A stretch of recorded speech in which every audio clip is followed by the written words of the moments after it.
30, broke, and starting over. Which career could change everything for you?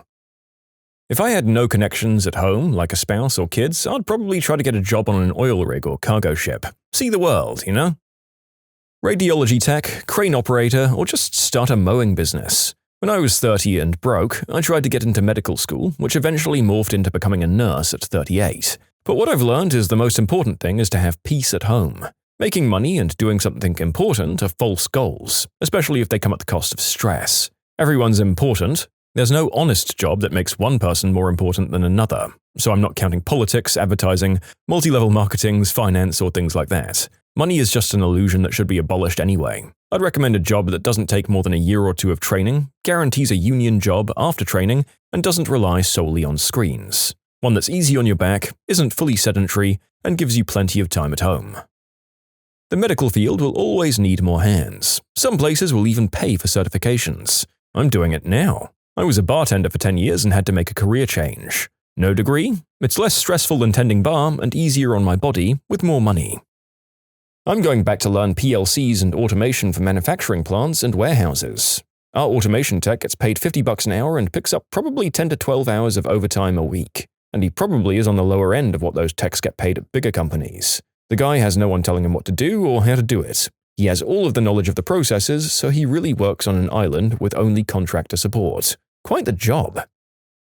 I'm 41 and I'm going back to school for clinical psychology. The number of people who need mental health isn't going down anytime soon. Yeah, but the number of bad counselors is going up. I work in community mental health and with foster care, and boy, the low-income communities are not doing well. It's rewarding doing the work, but make sure you've got organization and amazing support systems if you choose that route. You could do private practice too and build up clientele. Either way, it's much needed and you've got this. In this job market, whoever calls first. Not exactly the shining lights of hope and second chances that I'm sure some of the people watching this video are looking for, but I appreciate your glib humor, commenter. Here's the follow-up comment. Yeah, I just accepted a warehouse job. It's far from my dream, but $25 an hour? Where do you want these pallets, boss? At least I don't have to deal with the public and it'll keep me in shape. And it's closed on the weekends and holidays, so nobody messes with me on my days off. Silver linings. Already been there, got my CDL, now I've got a pension for retirement too. Went straight into trucking at 21, and it only took me like 2 years to start making pretty respectable money. 3 years in, I bought a truck and then started hauling steel and eventually liquefied gases. I did it for 13 years and I'm so frickin' burnt out. I mean, granted, I always went after the highest paying work. I know how to get a real big truck through pretty much all of Chicagoland. I know how to work cryogenics and hazmat as well. I can haul cars decently and secure the F out of some janky coils or pretty much anything you can get on a flatbed, in a van or reefer or pumped into a bottle. But screw that crap, I would never do it again. I'm on the railway end of that spectrum in Chicago. I saw what the truck end had to deal with. It looked like way more stress, higher costs to get into, and very little upside compared to rail to go along with it. Even getting in and out of the intermodal yards looked like a pain in the butt. I'm gonna be an AI! Thanks, Ralph Wiggum. Nursing. I'm 32 and that's what I'm working towards right now. It's stable and the pay is decent. I'm 36 and I just became a nurse last year. You guys have got this. Do you recommend it? I'm a teacher rethinking his career path because of burnout, but I hear nurses burn out quickly too. The burnout is real, but the good news is that there's a lot of variety in nursing. I have a coworker who's very burnt out with working bedside, and she's just got on with quality. She doesn't interact with patients at all now. Medical positions that I didn't know about beforehand, but that have potentially good pay and specialized skill sets, are as follows: perfusionist, ultrasound technologist, registered dietitian, speech-language pathologist, or scrub technologist. I don't know how easy it is to become a device sales rep, but I've heard that job pays as well. Dude, I'm 45, broke, and I never started. I have no idea what I'm going to do when I grow up. I basically did this at 33. I was laid off when the business I worked at went out of business abruptly. I took the first job offer I got as I was desperate for money. It was seasonal work at a distribution warehouse. I didn't think I'd be there more than 4 months. Ended up doing that job for 5 years, going from temp worker to full-time worker to trainer to dock supervisor, and went from making $8.50 an hour to $33 an hour before a workplace accident ended my ability to do those kinds of jobs. The skills I picked up there allowed me to transfer to being an account manager for a security firm, making $85K a year before bonuses.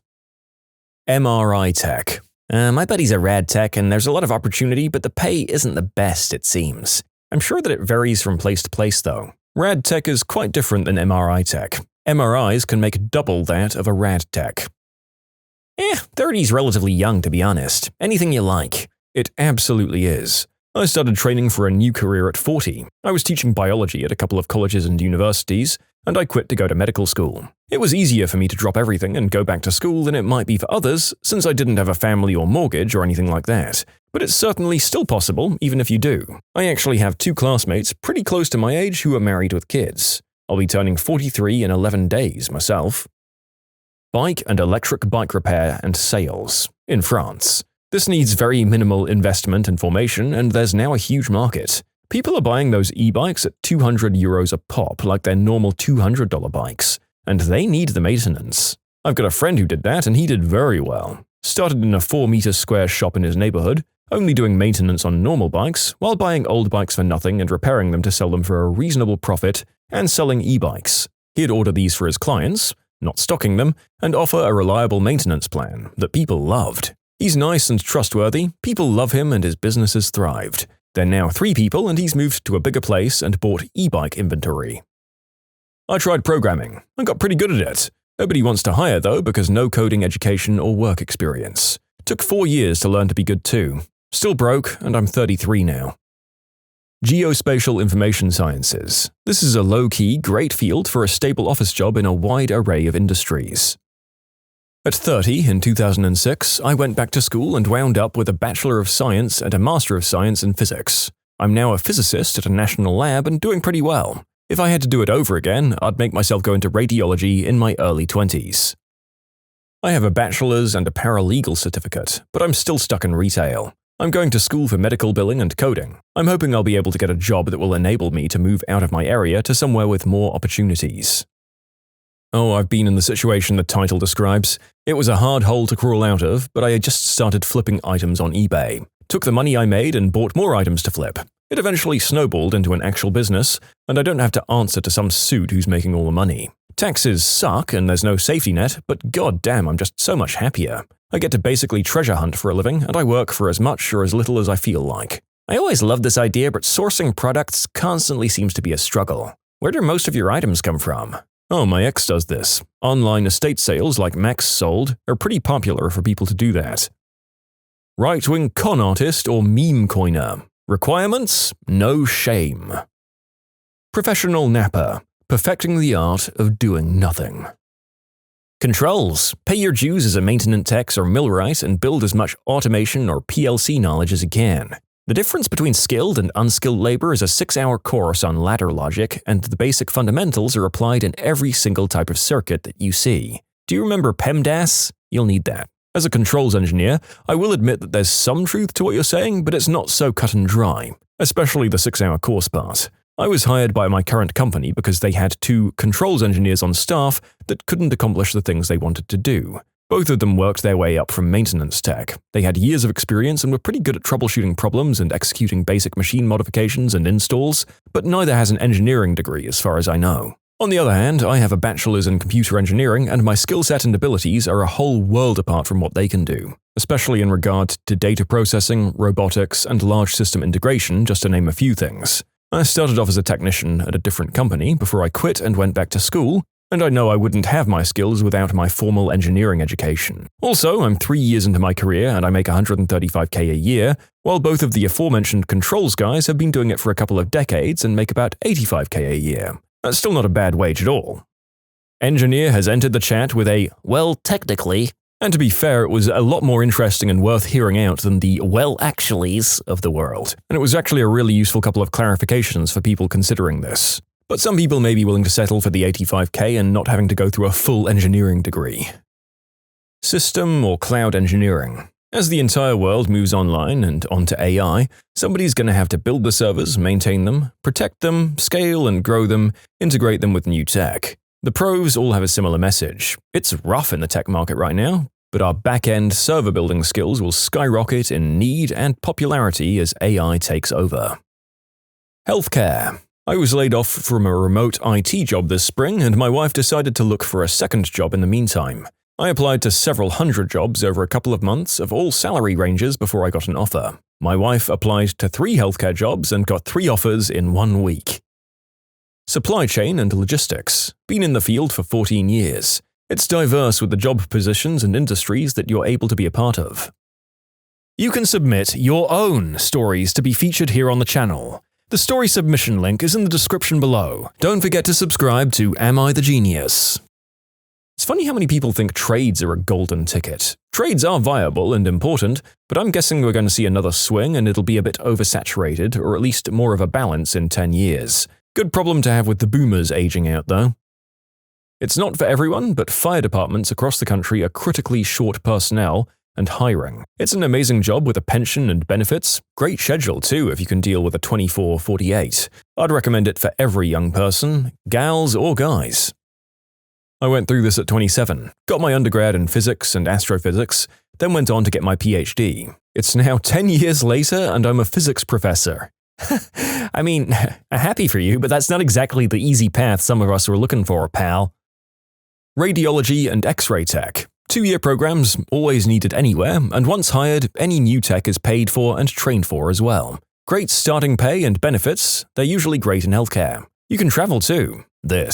My girlfriend is a travel X-ray tech making $3,000 a week. Every frickin' job pays in the 20s. Frickin' corpos, we're doomed. Hobo. Try that train-hopping life for a bit while this country tries to figure out what comes next. I'm 51. The happiest classmates I have are the electricians. And my class was no joke. We weren't the closest, but they turned out to be some amazing humans. From life-saving surgeons, White House, NASA, CEOs, NASDAQ bell ringers, most of my 300-something classmates led some extraordinary lives.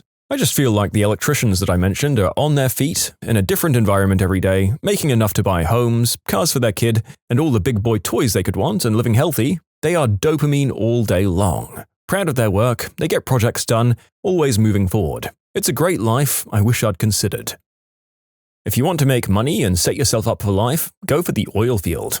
If you can handle the work and probably more importantly, the being away from home, you can seriously make bank. Work for 10 years and if you're smart enough with your money, that will be enough. If you're just half smart, you'll move up and make even more money. I started completely over at 41. I had child support payments and alimony to pay. I was able to make all of those payments, about $5,000 a month, and have money left over. I now don't have to make those payments and I've moved up the management chain, and most of my time I love my work. I put 3 kids through college.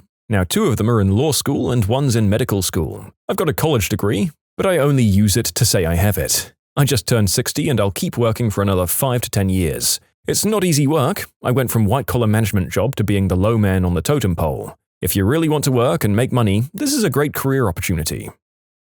Electrician's apprentice, with the night classes towards a medical engineering degree. Literally me right now. I just applied to car dealerships. Same for me as well. However, after 13 years in sales, I am beyond burnt out. If you're a natural extrovert and don't mind working extremely long hours, more power to you. I was a great salesman and made the most money I ever have doing sales, but as a natural introvert who doesn't have a large social battery, it was absolutely devastating on my mental health. The only way I excelled was through copious amounts of substances, which led to a serious addiction. Once I got clean, I'd been doing terribly at sales and I absolutely despised it. I'm now looking to pivot into something else, which I tried when I was 30 and it led to 7 months of unemployment, and since my resume consists of nothing but sales, I begrudgingly took another sales position. I'm 3 months in and I'm already completely burnt out again, and wish I hadn't wasted the past 3 years bouncing around various sales jobs and spent that time learning a new skill because I'm literally just right back where I started. I started over 3 years ago, went to soul-sucking call centers, jumped a few times by relevant experience to better places, and now I no longer pick up calls. I currently work in water quality, conservation, and treatment. Going back, I'd do the same path of working in water. The change would be to go all the way to getting a master's in hydrology, to work towards being a hydrologist instead of stopping at a Bachelor of Science and doing technician and similar work. Commit harder and push the career further early, but similar things overall. Folks, please give social work a serious look over. Stuff is bad and it's only going to be getting worse. Every battle has many fronts, and helping the most vulnerable is one of the most important ones. Shrimp boat captain. I left academia and started medical school at 40, so that would probably be my answer here as well. I already had 2 degrees in biology, so all of my prerequisite coursework was already done, so it wasn't like I was starting from scratch though. If you need something with a lower barrier to entry, then nurse, radiology, technician, surgical technician, or anesthesiology assistant are all good career options that are fairly high in demand as well. Just depends on how much school or training you're willing and able to tolerate. Accountant. They're always looking for accountants, I swear. Yeah, as someone in accounting, I wouldn't. Dude, I've met 2 LA cops who didn't know each other. They were both accountants for Big 5 firms. They worked pre-Enron, so still had Anderson. They said being a cop in LA was less stressful than being an accountant at a big firm. Well, that's a damning indictment of accounting work. I perked up when someone said that maybe that was something you could switch to late in life for good money, but now I think about it, the 2 big-time accountants I've met were also just incredibly stressed-out people. I mean, this kind of happens to me. I have a bachelor's degree in economics. I graduated in 2003. I worked in the restaurant business until 2014 as a waiter, bartender, manager, and office admin. In that last role, they were paying me $11.50 an hour and had just given me a raise to $13 an hour right before I went on maternity leave. I already had it in my head that I needed to find a new job. I was about to give birth to my second kid. Paying daycare for 1 kid was already taking up almost my entire paycheck, so paying for 2 in daycare wouldn't have made sense at $13 an hour. I had experience in the food industry, and I was good with data and numbers. I applied to a data analyst and management job in airline catering. It was actually a great fit. It was basically starting over. The job was considered entry-level if you have a bachelor's degree. I started at $42K in 2014, which wasn't too bad. My husband was also making a little more than that, so together we made about $95K. It got us out of a hole of debt, and we were able to start saving money, even with 2 kids in daycare. Luckily, my eldest was going into kindergarten later that year, so that helped a lot. After a few promotions and job hopping, my husband and I make more than $200K a year now. A lot of it was just luck, but also networking and taking advantage of opportunities. Be patient. 30 years old isn't too late to start over. Know your strengths and weaknesses. I like numbers and data, and I don't like people, so no sales jobs for me. I'm now in marketing, and knowing what I know about marketing, I wish I'd started there. But you know, sometimes I think to myself that if I'd started in marketing, maybe I'd be somewhere else that I didn't like and making less money than I do now. Who knows? As a 40-year-old, I've thought about this a bit. While I generally like my little office job, I'd probably go with electrician. It pays well, particularly in high cost of living areas. It's stable. They're definitely in high demand and generally unionized. It's hands-on but not back-breaking work like concrete or digging ditches. It's pretty cool. So many cool little projects you can make in your free time. And finally, it's useful in the event of a zombie apocalypse. It's like a 4-year apprenticeship and state licensing exam, which is a pretty reasonable barrier to entry. I feel targeted by this topic. It happened. I took my butt back to school, finished a bachelor's degree, went to law school, and now work as a lawyer making more money than I've ever made in my life, with more time off as well. Evangelical preacher. I want me some private jet and vacation home money. Take a job teaching English abroad. If you've got a degree, check out the JET program in Japan. They pay pretty much everything, housing, flight, there and back, and if not, you can do a TEFL course in Latin America and find a job. This option does require about $1,200 in startup expenses, though. When I studied to be a minister and realized I didn't want to work for the church, I worked at a Best Buy, saved up money and moved to Costa Rica. Best decision I ever made. With the weekend yen and no career ladder, I'd recommend it as a nice break, but not as a career. Teaching English in Japan is largely symbolic no matter what age group you work with. And on JET, you're an enrichment teacher working with either homeroom teachers or English subject teachers. Although you might plan the lessons, you're supposed to team teach, so that alleviates a lot of pressure for classroom management and stuff. I did it while the exchange rate was better, and I saved a ton of my paycheck, but even my friends making minimum wage in Seattle are earning more than someone in JET would at the current exchange rate. Chiming in to say, get involved in medical. People are always going to drive cars, so mechanic. People are always going to use computers or internet, so IT, not the call center crap, actual cables and routers. People are always going to plug up their toilets, so plumber. People are always going to get sick, so medical field. We're talking doctors, nurse, lab tech, HCA, and dentists. People always need buildings, so carpenters and electricians, although these are more susceptible to boom and bust cycles. Good luck! I'm pushing 30 and I just went to my school for graduate degree in business, trying to pivot into something corporate instead of freelance marketing. Don't listen to all the negative Nellies. Humans still needed to tell everyone which AI software to use, which HR issues to manage, and having a leader who knows how to manage marketing, well, that's rare. Some sort of grift, probably medical. Tell people you can cure cancer. No one will go after you. They might even promote your nonsense if you properly kiss butt. What is a time your pet has genuinely surprised you? My cat once pounced on a poisonous snake that was moving towards my son. He pinned it down until one of us got to him and then let the snake go. Kitty got some extra nice tuna fish that night. As some people have commented, snakes are venomous, not poisonous. Whatever. Gary doesn't care, he just saw something he could pounce on. I was doing some electrical work in an empty 2-story industrial building. I brought my dog along because she likes running around, exploring, and chasing mice. Every so often she'd take a break and come visit me working. I only had one electrical part left, a nut-like wire tensioner, and I showed it to my dog randomly and said, "Go get it." The pile of these parts was downstairs in a 20 to 30 room building on a pile of gear. My dog, who is crappy at even playing fetch, shows up 5 minutes later having identified the part I asked her for and bought me a new one. Now, at dinner parties, I always try to find 2 of the same objects and hide them somewhere in the house, and she always amazes guests by showing up with what I asked her. I've hired people who I send for a wrench and 2 hours later they return with pliers. Does your dog have a criminal record? And if not, does he have an updated resume? My favorite cat, now passed, had many strange habits. He played with water in the sink, jumped in the shower when you were taking too long, jumped and left paw prints on the top of our walls, etc. But the one time he truly surprised me was nearly 16 years ago. I walked into my bedroom and found my wife crying and holding the cat. I asked her what was wrong and she started to explain. I was tired and decided to take a nap. Butterscotch jumped up, curled up with me, and then started kneading my stomach. I didn't understand what she was getting at and told her so. She said that the last time he did that was when she was pregnant with our first daughter 5 years earlier, and he never did it since. She was convinced that he was trying to tell her that she was pregnant again, and she was crying because she was so happy. She had even made an appointment to get a pregnancy check. Turns out, 4 weeks pregnant. I miss that cat. He made it to over 20 years. Cats, man. They can be really nasty little mean buttholes, but there are several in this collection of stories that exemplify what the best of them can be like. Related, the whole recording session is making me want to go and buy a whole bunch of pets. I posted this story a few months ago, but it's pretty typical of the interactions between my dog, a Corgi Sheltie mix, and me. After 8 years of things like this, there's very little that surprises me with him.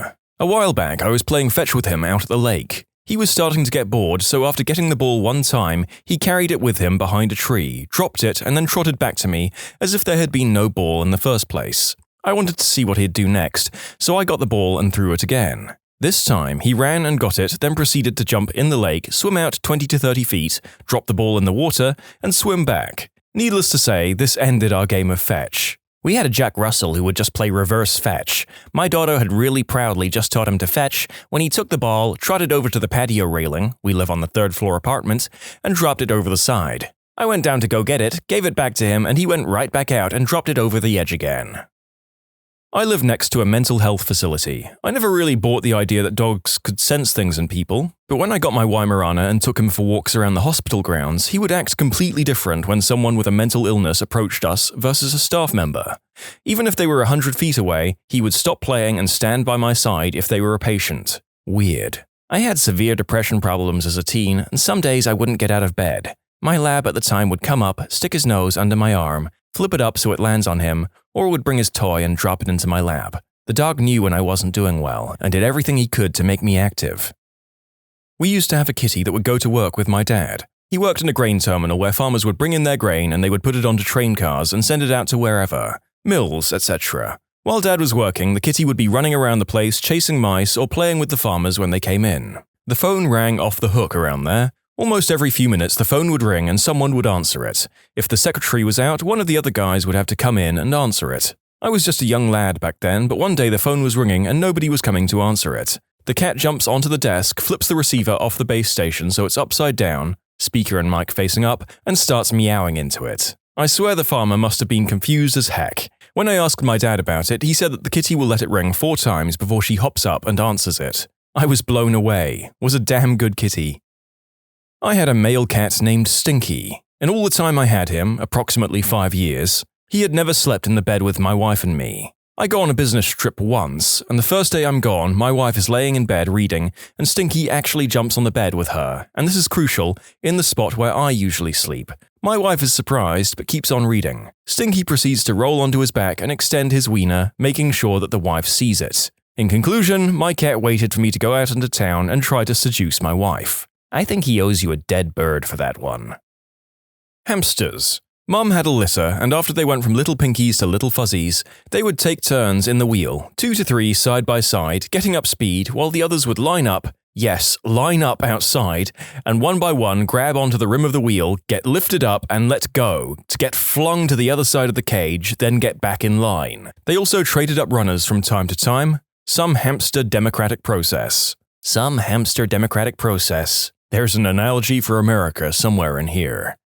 Hamsters are funny little weirdos as is, and the prospect of a flying hamster circus only makes them seem cuter. Bless. We have a cat that never played with toys. She would watch the other cats play and sometimes try to do it herself, but couldn't wrap her mind around bat the ball and chase it. She was pretty dumb in general. If you put a clear glass on the floor with milk in it, she would swat at the sides while the other cats would reach their paws in the top and get the milk. So I got a laser pointer and was playing with the other cats. After a while, the dumb cat showed up and I thought that maybe she would have fun with the red dot since she didn't understand other toys. I zipped the dot around the floor. She looked at it, followed it with her eyes, then walked to my feet, reached up and put her paw over the end of the pointer, blocking the laser. I have no idea if she understood or if it was a coincidence, but it really surprised me. You have a cat nerd. Doesn't really get sports or bars, but great with high-energy physics problems. Maybe your cat was just really smart instead of really dumb. Sees ball, doesn't understand why hitting a ball over and over is fun. Sees laser dot, goes to source and stops it. Sees milk glass, tries to spill it over rather than drink it little by little. Mr. Energy Flow might be onto something here. Oh, my cat does the same thing. He'll first put his head in the glass, and if he can't get any water, he'll just knock it over. A glass is his first priority. He will skip his full bowl, walk right by it, to get on the computer desk and drink my near-empty water glass. After the third keyboard got destroyed, I replaced his bowl with a glass. Apparently that's all he wanted. One of my cats kept meowing. I checked her food bowl, water bowl, litter box, and general health, and nothing seemed out of the ordinary. I gave her plenty of attention and playtime and went back to working on some homework. She continued meowing. Finally, I threw my arms up and to the side in frustration and said, "What do you want?" She looked me dead in the eye, raised her paws in the exact same exasperated way I had my arms raised. She was literally standing upright on 2 legs, holding out her paws like I had my arms, and made her best attempt to copy my speech by saying, "Meow," before scuttling away. I was speechless and stunned for a good minute and relatively freaked out. I'd never had a cat mimic my behavior before. She's never done it again, despite my attempts to encourage it. My cat Dusty has a small cat door to go outside in the summer. Ducks regularly come into my yard and I feed them bread sometimes. Well, Dusty one night grabs the loaf of bread off the counter, takes it out of the cat door, then hides the bread in the bushes. He takes a piece of bread and puts it in an open area and waits in nearby bushes. He was trying to bait ducks with bread. Frickin' genius cat. I had to leave my dog alone for a couple of hours in the morning and the night before he had eaten something that didn't quite agree with his stomach. When I came back, he didn't greet me like he usually does, so I was suspicious. He couldn't get out of the house to poop, so he had to poop in the middle of the living room. I didn't yell at him, no point now, plus he knew it was wrong and he just couldn't hold it in. He hasn't done this since he was a pup 3 years ago. Well, I go to investigate and see that there's been a disturbance in the bathroom. The rug in front of the toilet was all thrown around and the toilet seat had scratches on it. I think my dog, after the many times he had seen me poop with the door open, decided that he needed to go there but didn't know how to use it, so he scratched the seat while trying and threw the rug around in anger of not being able to do it. Then he pooped on the carpet as a last resort. I had a lovable golden retriever whose name was Duncan.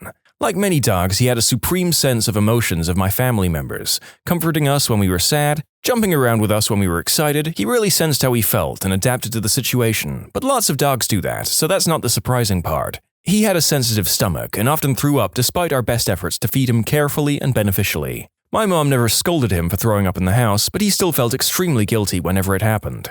One day, he slowly came up next to me as I was doing homework. Glancing at him, I saw he had his mouth jammed shut and refused to open it for me. When I got out of my chair, he politely led me to the back door, signaling that he had to go outside. I quickly let him out, and after walking all the way across our deck and down the steps into the grass, he let loose the largest amount of vomit I've ever seen. He spent a solid 30 seconds emptying the contents of his stomach into a neat pile on our yard. Conclusion: after patiently storing vomit in his mouth for at least a full minute, my faithful dog politely led me outside, across our deck and into our yard, where he emptied all of his stomach contents in a neat pile so that my mom wouldn't have to clean up after him.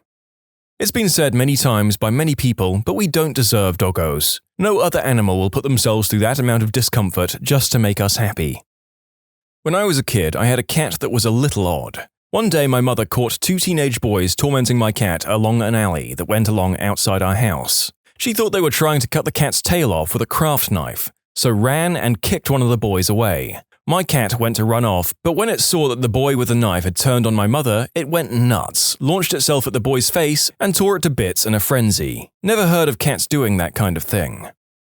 I got my cat in college. He was very young when I got him, and I was pretty much the only human he interacted with, so he was very attached to me. He loved to snuggle and purr and was never a biter. Anyway, I happened to have an eating disorder at the time, and I would weigh myself several times a day. The weight would not be what I wanted, and I would get upset. After a few weeks of having the cat, I went to go step on the scale. As I tried to step on it, the cat launched himself across the bed, tackled my calf, and bit down very hard. He never did things like that. After that episode, he proceeded to bite and scratch me whenever I went for the scale. Apparently, his cat logic was, human girl steps on box, gets sad, and cries. I must make sure she never steps on the box. Funny thing is, this actually helped me get treatment for the problem. I was like, crap, even my cat knows I have a big problem here. I should get help.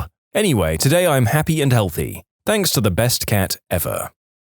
6 years ago, one of our two cats died, and my sister insisted that we cremate it and keep it in an urn. As soon as they'd placed the urn into a cabinet we had at home, our other cat sat in front of it making meowing noises that I'd never heard coming from a cat before, for like 20 minutes. I couldn't believe that our cat knew it was her sister and mourned like any other human. It was quite astonishing, really. When I was in high school, my family and I went to the feed store to get some supplies for our lawn and gardens. While there, we saw a brown bunny that someone had dropped off to sell. I begged and begged my dad for this rabbit. He said no. I came home a day or two later, and there is the rabbit sitting in its cage on our coffee table. Apparently my dad broke down and bought him. He was a great rabbit and very unusual in the fact that he thought he was a dog, always running around your feet when you came home. He would sit on the couch with my dad and eat ginger snaps and drink coffee with him. He always knew when you were sick. On the couch, he would jump up and just rest on your chest. We had him for 10 years and he died this past spring. My dad trained guard dogs in Vietnam and I have never seen him cry, not even at his own mother's funeral. But I'll be damned if that rabbit didn't affect my dad in such a way that he cried and said he lost a best friend. I was laying on my couch and wanted to turn the light off, but the switch was on the other side of the room. Within 10 seconds of me thinking that I wanted the light off, I crap you not, my cat comes flying out of nowhere, jumps and flicks the switch off. It was the craziest freaking thing, and to this day I wish someone had witnessed that with me. It was amazing. My cat is amazing. You know how outdoor cats will sometimes bring you presents like dead birds and mice? Well, our outdoor kitty brought us a ham and cheese sandwich. I have no idea where he found it. We had a golden retriever that thrived on escaping. Whenever the door was even a bit ajar, he'd take off and have day-long excursions, only to come back hours later with a huge grin on his face, and usually filthy from adventuring in the surrounding creeks and woodlands. If you ran after him, he'd troll the crap out of you and play chase games for up to an hour before letting you put the leash back on. If you happened to find him while you were driving, he'd readily jump in the car with you. No hassle. One morning as my parents were getting ready for work, the dog bolted. They both had meetings to get to and would only be gone for a few hours, and we knew he'd be back in the afternoon, so they left. When we came back, we circled the neighborhood looking for him and found him taking center point in the street with a pack of 5 other neighborhood dogs traipsing after him. Fricker had formed a gang and he was the gosh darned alpha. We pull up and scream for him to get in the car, which he readily does with a huge grin on his face as he slobbers and licks everyone. Business clothes be damned. Then, we take the long way around the neighborhood to get back to our house. By the time we do, all 5 of the dogs we just saw with him were waiting for him obediently in our driveway. We shooed them away. Later we found out from the neighbors that our dog had run from yard to yard and freed the fenced-in dogs by nosing up the latches. Once this started, other neighbors had been warning each other of the mass exodus by telephone, but our dog was too fast. People then had to replace the latches with locks since our dog had taught the others how to jailbreak. The Great Dog Escape may go down as one of my favorite stories in this thread, and the fact that his liberated brethren gathered outside his house to protest his imprisonment is the cherry on the cake. I had a house rabbit named Ceres that my parents rescued. She was going to be put down because her owners got evicted. She loved reggae and bassy music, and she used to lie still and purr along to it. She lived in my room for 6 months, and whenever I came home from school, she'd jump up and sit on my feet. She used to have these little wild fits and run around and do cartwheels. Then she died when my family was away on holiday, and the kennel kept her in the freezer. I have a big fat cat named Pete. The day my son came home from hospital, Pete decided that he was in charge of the baby. He would lay with him for hours, and as soon as the baby would start to stir, Pete would immediately come and find us. Pete would soothe, clean, and be the best babysitter in the world. 5 years later, our cat still follows my son everywhere he goes. One more about Pete. My husband deployed for 15 months. The second he walked in the door, Pete ran like a gosh darn tiger and jumped straight for him. He refused to leave my hubby's lap for the next 8 hours. In conclusion, my cat likes boys more than girls. I'd been overly affectionate with my guinea pig for months, but he bitterly ignored me. Recently, I decided to ignore him, seeing as my loving nature doesn't agree with him. Now the little butthole won't leave me alone, licks my face, my toes, popcorning, weird jump thing guinea pigs do when they're ecstatic, for joy when he sees me. God, he is such a butthole. Oh man, when my rats popcorn, it is so cute. It happens when they're playing, or if I give them something really tasty, like if I hand them a piece of chocolate. They cautiously take it with their mouth, then adjust the position of the food in their mouth to carry it easier, then bounce under the furniture to go and eat it. Their eyes get wider when they eat something tasty like, om nom nom, oh wait, oh god, oh this is delicious. And they will also play a game with me, where they hop up on my back and walk around my hands and knees and stop by different furniture in the room. They will then hop off me onto the bed, desk, or whatever, sniff around, and then hop back on my shoulder to go somewhere else. This repeats several times before they get bored. My dog is always the star at the dog beaches. He will literally get every dog there playing in one big group. The other people now know him as the party starter. One day, there was this really old, giant wolfhound of some kind, just a generally huge, shaggy dog, Mutt. My dog runs over and the owner warned me that her dog was really old and grumpy, so I tried to keep my little party animal away from the big dog. Well, my dog won't give up and keeps going over and trying to wrestle with this gigantic old dog, and eventually the old guy breaks down and started playing with my dog. I'm all laughing because this huge dog is literally putting my whole tiny dog in his mouth, and they're generally just wrestling away and having the best time. And I look up and the other dog's owner is crying. "What's wrong?" I ask. "My dog has cancer and is getting put down shortly, and this is the happiest I've seen her in months." While all the other dogs were staying away from the big grump, my dog just rolls up to give this old-timer one last tussle in the sand. It was truthfully one of the most amazing moments I've ever been a part of. It's something so simple, but I went outside with my girlfriend and saw one of my cats across the street that was excited to see us. He decided to make his way over to us, and since we lived on a big and busy street, I nervously watched as he approached the curb, but to my amazement, he turned his head to the left, then checked to his right, and happily pranced across the street. That little butthole just looked both ways before crossing. It was small, but it surprised me. My yellow lab would get offended at you if you talked crap about him or scolded him unjustly. Then you had to apologize to him to get him to quit sulking. As in, you actually had to go up to him and say, "I'm sorry, Tucker," and pet him, or he would refuse to look at you. My dad would never apologize to the dog, so the dog would stay mad at him for days. It was hilarious. Once when I was a kid, I was sitting on my bed reading a book. My cat was in the room and I had the door closed. The cat decided she wanted to get out of the room and started standing by the door and meowing to get my attention. I wanted to finish the chapter of the book off, so I just ignored her. She decided that wasn't good enough, so she jumped on the dresser right next to the door and immediately pushed a cup full of spare change off the dresser. She then stood stock still and stared at me. When I didn't get up and let her out, she pushed my watch off the dresser and stared at me again. She was basically saying to me, "I know this bothers you, and I'm going to keep knocking your crap on the ground until you open the door." My dog ejected a Celine Dion CD from the player whenever the fourth track came on. For the life of me, I can't remember the song, but when we discovered this, we had to see if it was an accident. For science! And by the third try, she gave us this look like we were torturing her. And it was Celine, so probably.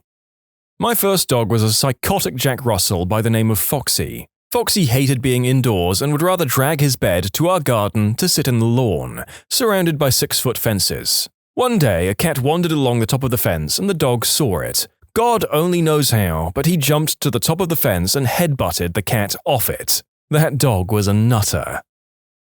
People who've had a creepy feeling about someone come true, what happened? Not me, but my cousin. She was on an overnight Greyhound bus and a man got on and many of the seats were full. He walked towards the open seat next to her and looked as if he was going to sit there, and my cousin says, "You can't sit here." Usually a very open and friendly person, she kind of thought to herself, "Wow, I really came off as a B-word there." But she had a bad feeling about him. So the man finds another seat and my cousin falls asleep. A little while later, she wakes up to the bus pulled over to the side of the road and the police cars outside. The police came onto the bus and arrested the man who wanted to sit with my cousin. He had found another woman to sit with and had attempted the unspeakable act on her. How strange. I'm pretty sure that get the frick away from that person is a basic survival instinct. It's whether or not you're listening to it or not. Thank God your cousin did and is okay. My ex-boyfriend's dad had always given me the creeps. Nothing in particular, just a really bad vibe. Broke up with that ex about 8 years ago. I saw in the paper recently his dad got arrested for the unspeakable act. The girl told her mum when she was 13. She had been one of his victims since she was 5. Fricking horrifying. Back when I was in high school, some new kid joined. Only really interacted with him on the football field, but he really rubbed me the wrong way. I'm not a small guy, I'm big enough to fend for myself, so while he creeped me out, I wasn't really scared of him. I should have been, but ego gets in the way when you're a teenager. All of a sudden, he tries to injure me in discreet ways while playing football, like stamping on my ankle, tripping me up while none of us had the ball, nobody was looking, etc. After a couple more incidents, he stepped it up, a lot. He ended up stabbing me in the face while I was reading a book. We don't know if he meant to murder me or seriously maim me, but he punched me 3 times with a sharpened key in his fists. 2 of the blows got deflected by my glasses, which left a giant mark on the lenses and where my temple was. Sometimes you feel off about someone, but they don't look like they can really threaten you too much, but in reality, they can and they will. In college, I worked at a bar and they brought in this new bouncer. From the second I met him, I immediately felt like there was something seriously wrong with him. His smile and eye contact were too intense. I told a coworker that the guy gave me the creeps and she told me she thought he was cute and nice, and didn't get where I was coming from. A quick Google search pulled up his mugshot and articles about how he was watching his college roommate's dog one weekend and horribly attacked and maimed it. He burnt this poor dog and poured bleach on her. She thankfully survived and he was arrested. The article talked about how he was laughing at the police arresting him, saying he knows he won't get in any trouble. He was fired and told to never come back once management found out. Oof. Probably doubly saved in that he got fired before he abused his power. Bouncers have a lot of sway around the intoxicated clientele they serve, and it could have got really ugly. Not me, but my mum. My sister was going to visit her friend out of state, so her friend's friend offered to drive her there. He drove a few hours to get to our house and was noticeably tired when we arrived, so my sister suggested he just sleep on the couch, and they'll go in the morning. The entire night, my mum's going in and out of our rooms saying that there's something off about the guy, that she really doesn't like him but can't figure out why. She actually quietly went out the side door and wrote down his license plate at one point. The next morning, my sister's in his car for maybe 30 minutes before she feels sick and asks him to just take her home, which he does, much to my mother's delight. About 6 months later, my mum's looking at her newsfeed when she sees a familiar face and calls my sister and I over and yells, "I told you something was off about him!" Turns out that about a year earlier he had murdered his ex-girlfriend and that his friend, who helped him bury her body, finally decided to tell the cops not because he developed a conscience, but because he was mad at him for stealing his toaster. In conclusion, my mum thought houseguest was creepy. Houseguest turns out to be a murderous toaster thief. Well, to be fair, I wouldn't want to implicate myself as an accessory after the fact, but steal my kitchen appliances and it's game on. Pro-life tip: never steal a toaster from the guy who helped you bury your murder victim's body. There was a guy interested in dating my mum years ago. She wasn't interested, something seemed off. He was also interested in dating 2 of her other friends. All 3 had young daughters. Shortly after this, we moved away, and he started dating one of the friends. They stayed with us at a weekend music festival, and the girl wanted to stay in the trailer that our family had rented, so we let her. I'll always be grateful we did, because it kept her away from that creep. We found out he was abusing her shortly before we'd heard that he'd died in a car accident. Good riddance. Guys like that are the main reason I have no interest in dating right now. My daughter is 11, and I'm okay with being single for a few more years. I prefer that to unknowingly bringing a monster into the house. Honestly, having 2 stepdads who were awful to me, I thank you. I'm not a single mother, but I wish mine would have been okay with just the 2 of us for a while, because I always felt like she needed a man around and chose 2 scumbags, one who she knew since she was 16. My brother is 9, and I tell her that if she wants to get married again, I can take my brother to live with me, and I will be single. Met this guy on a night out. He was new to the area and friends with my friend's brother. He came across as nice and friendly, but then he started being a bit strange, like he kept rubbing my back and touching my legs. We all went back to my friend's house and I was pretty drunk, but this guy kept trying to get me to leave with him without seeing anyone. I told everyone something was weird about him. Turns out he'd been charged with doing the unspeakable act against a 10-year-old, and that's why he'd left his previous city. He'd crept on a 13-year-old a few weeks before he met me, and the police found out he was in possession of a lot of adult material containing children.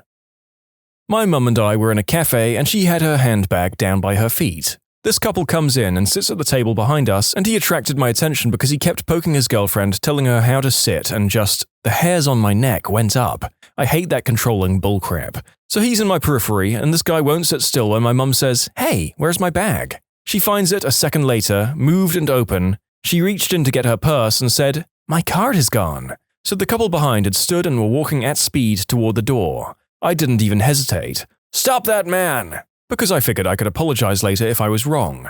One of the waitresses was right by the door and she followed him out the door, at which point the guy dropped my mum's card, mumbled something about having found it, and then ran for it. I guess if he hadn't been such a butt to his girlfriend, I probably wouldn't have noticed. He was a friend of mine, nicest guy you could ever meet. He would go out of his way to do things for people. Something about him always gave me the slightest weird feeling though. We messaged at least once a day, and then all of a sudden, I didn't hear from him for 2 weeks. Turns out he was busted in a Craigslist sting for soliciting a minor for more adult acts. Hey, I don't know if anyone will see this, but around middle school I started getting creeped out by my father. He wouldn't even do anything you could point to and say, "That, right there, that's it." But you just got the feeling he was like a spider, watching and waiting, something lurking and dangerous. He began running a group called Scam the Scammers, where they'd make scammers do ridiculous things. It was all in good fun, because they deserved it. Humiliating, sometimes painful things. Teachers wouldn't call home to discuss anything we did, positive or negative. There were notes in my file to only discuss things with my mother, no matter what. He started becoming obsessed with conspiracy theories. Obama was a Kenyan Muslim, my mother was cheating on him with a woman and 3 men, all sorts of things. You got the feeling something was wearing my father as a skin suit. That's the best way I can describe it. Turns out he has an inoperable brain tumor. He's permanently changed. My father is alive, but he's no longer my dad. Oof. I mean, I'm all for some lightweight scammer scamming if it doesn't hurt people, but yeah, this case it was just the act of a deeply unwell man. This is tragic. Went to school with this guy since about 4th grade. He was a bully and made sure I knew that I wasn't liked, as he used an old doll and named it after me and beat it up with his friends. He always had a weird, creepy vibe, which got worse in high school. He and his friends were actually a lot nicer to me in high school, but I stayed away as much as I could as he made me uncomfortable. About a year after we graduated, he was arrested for following an underage girl and for grabbing her near her school when she was on lunch break. His friends have since cut off contact. Not sure what's happened to him, but he always creeped me out.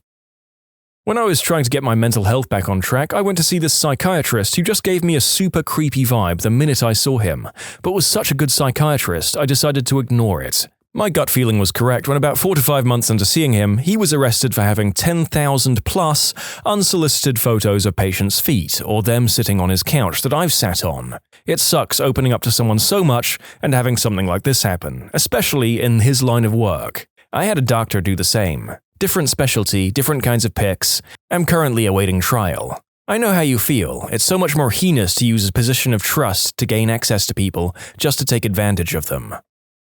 Got a bad vibe from the dad across the street when I was a kid. Military guy who always seemed to be on a power trip. His oldest son and I went to the same school and would occasionally carpool. One day it was his dad's turn to drive us, his son stayed home sick, but he offered to drive me all the same. Thankfully, it wasn't a long ride, but the entire time he talked about his beat-up Camaro. Definitely creeped me out. Fast forward a couple of years, his wife threw him out one morning. Turns out he'd been beating the crap out of her for a while. One morning, while hitting her again, he stepped on their 1-year-old baby who was crawling on the floor and broke the kid's arm.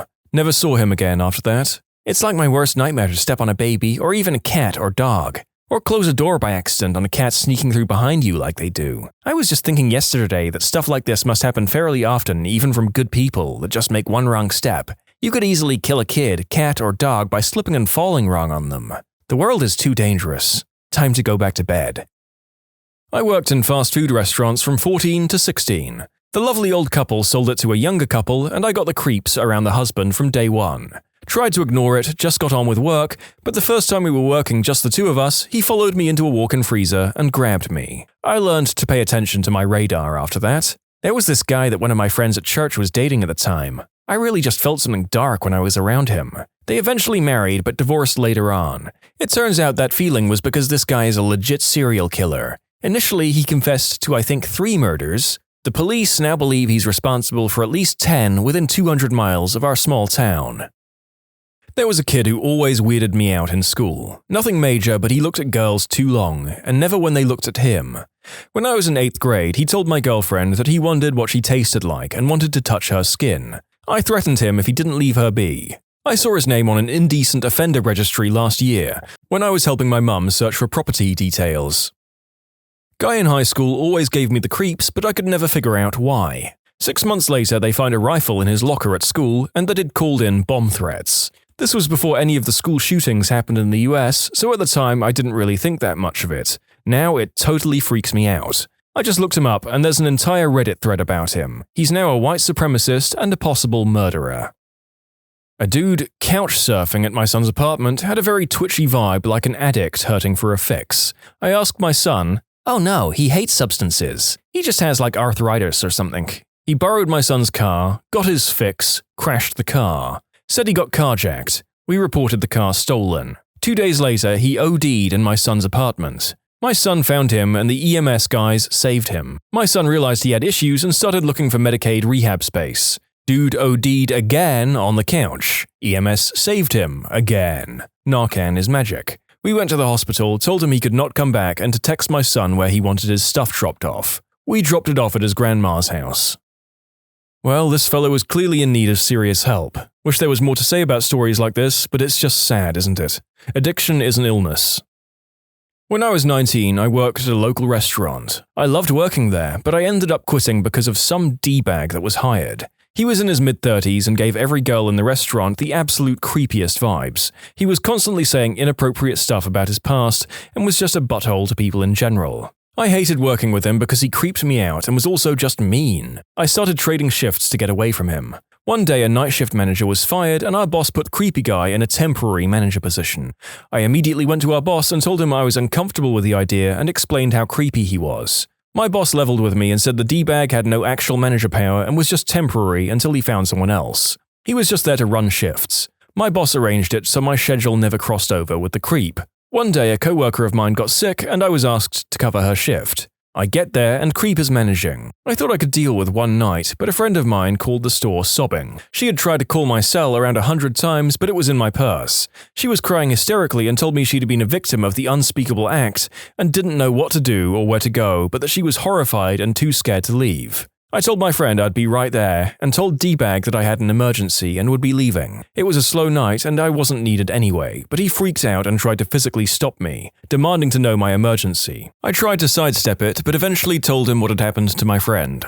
He burst out laughing in my face and told me that was hilarious and not an excuse to leave.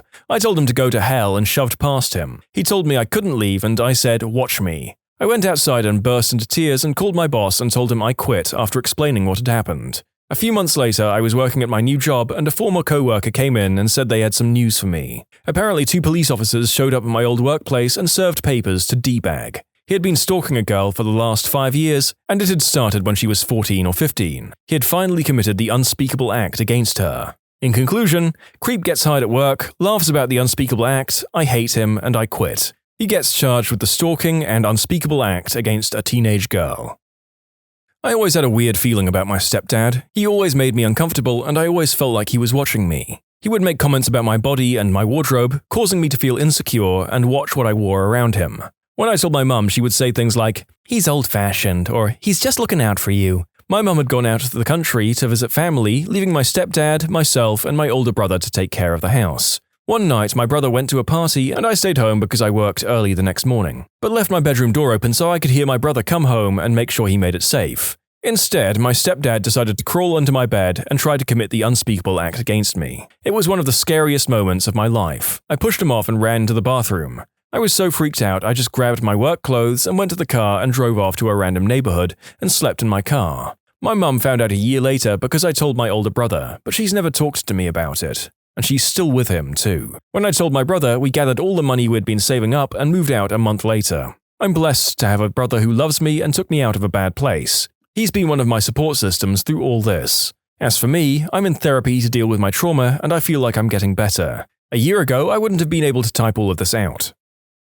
I worked for a call center a few years ago and there was a guy that sat at the desk across from me. He was about 40 to 50 and was not married. I'm young enough to be his daughter. He would do anything to talk to me. Come by my desk, run into me in the break room, get in the elevator with me. It was excessive but never threatening at first. He started to say inappropriate things about my outfits. I never wore anything overly provocative, but I figured he was just an awkward dude that did not know how to flirt. I just brushed him off time and time again, but something was definitely off about him. At one point, the secretary came up to me and asked if he was bothering me, and I told her what had been happening. Turns out he did this with only blonde women at the office. He was notorious for creeping them out. It started small, but then he would slowly transition into propositioning them for adult fun times and offering to pay for it. Knowing this, I avoided him altogether. I would pretend he was not there even if he was talking to me directly. I would catch him staring at me, but he backed down a lot after he realized that I wouldn't give in. One day, I came into work and he was gone. Desk was cleared off, totally empty. He apparently had sent another blonde woman a bunch of flowers and followed her out into the parking lot where she got off work. He had parked his car right next to hers and tried to force her into his car to go home with him, but she got away. He was fired and escorted off the property the next day by the police. I'm not sure why he had decided to come back or why he wasn't arrested sooner, but he was caught at work and removed. Nothing too eventful, but it is scary knowing that it could have been me that he forced into his car. A neighborhood kid I grew up with liked to play with matches and was fascinated with fires of any kind. It made me nervous because a sort of wild look came over his eyes when he'd stare into the fire he had created. I even told my parents, who mentioned it to his parents, who thought it was just a phase he was going through. Then a few years later, it was reported that he burned his parents' garage down and was being charged with arson and clinically treated for pyromania.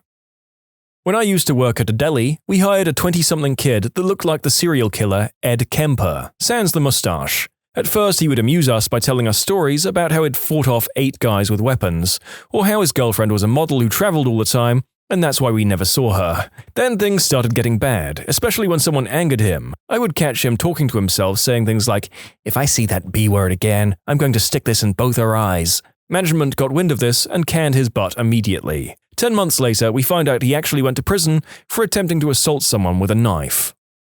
In college, my best friend met a lady in one of her AG classes. The lady was super weird. I remember her having this huge vendetta against the university because they wouldn't let her use handicapped parking spaces when she had no proof she needed them.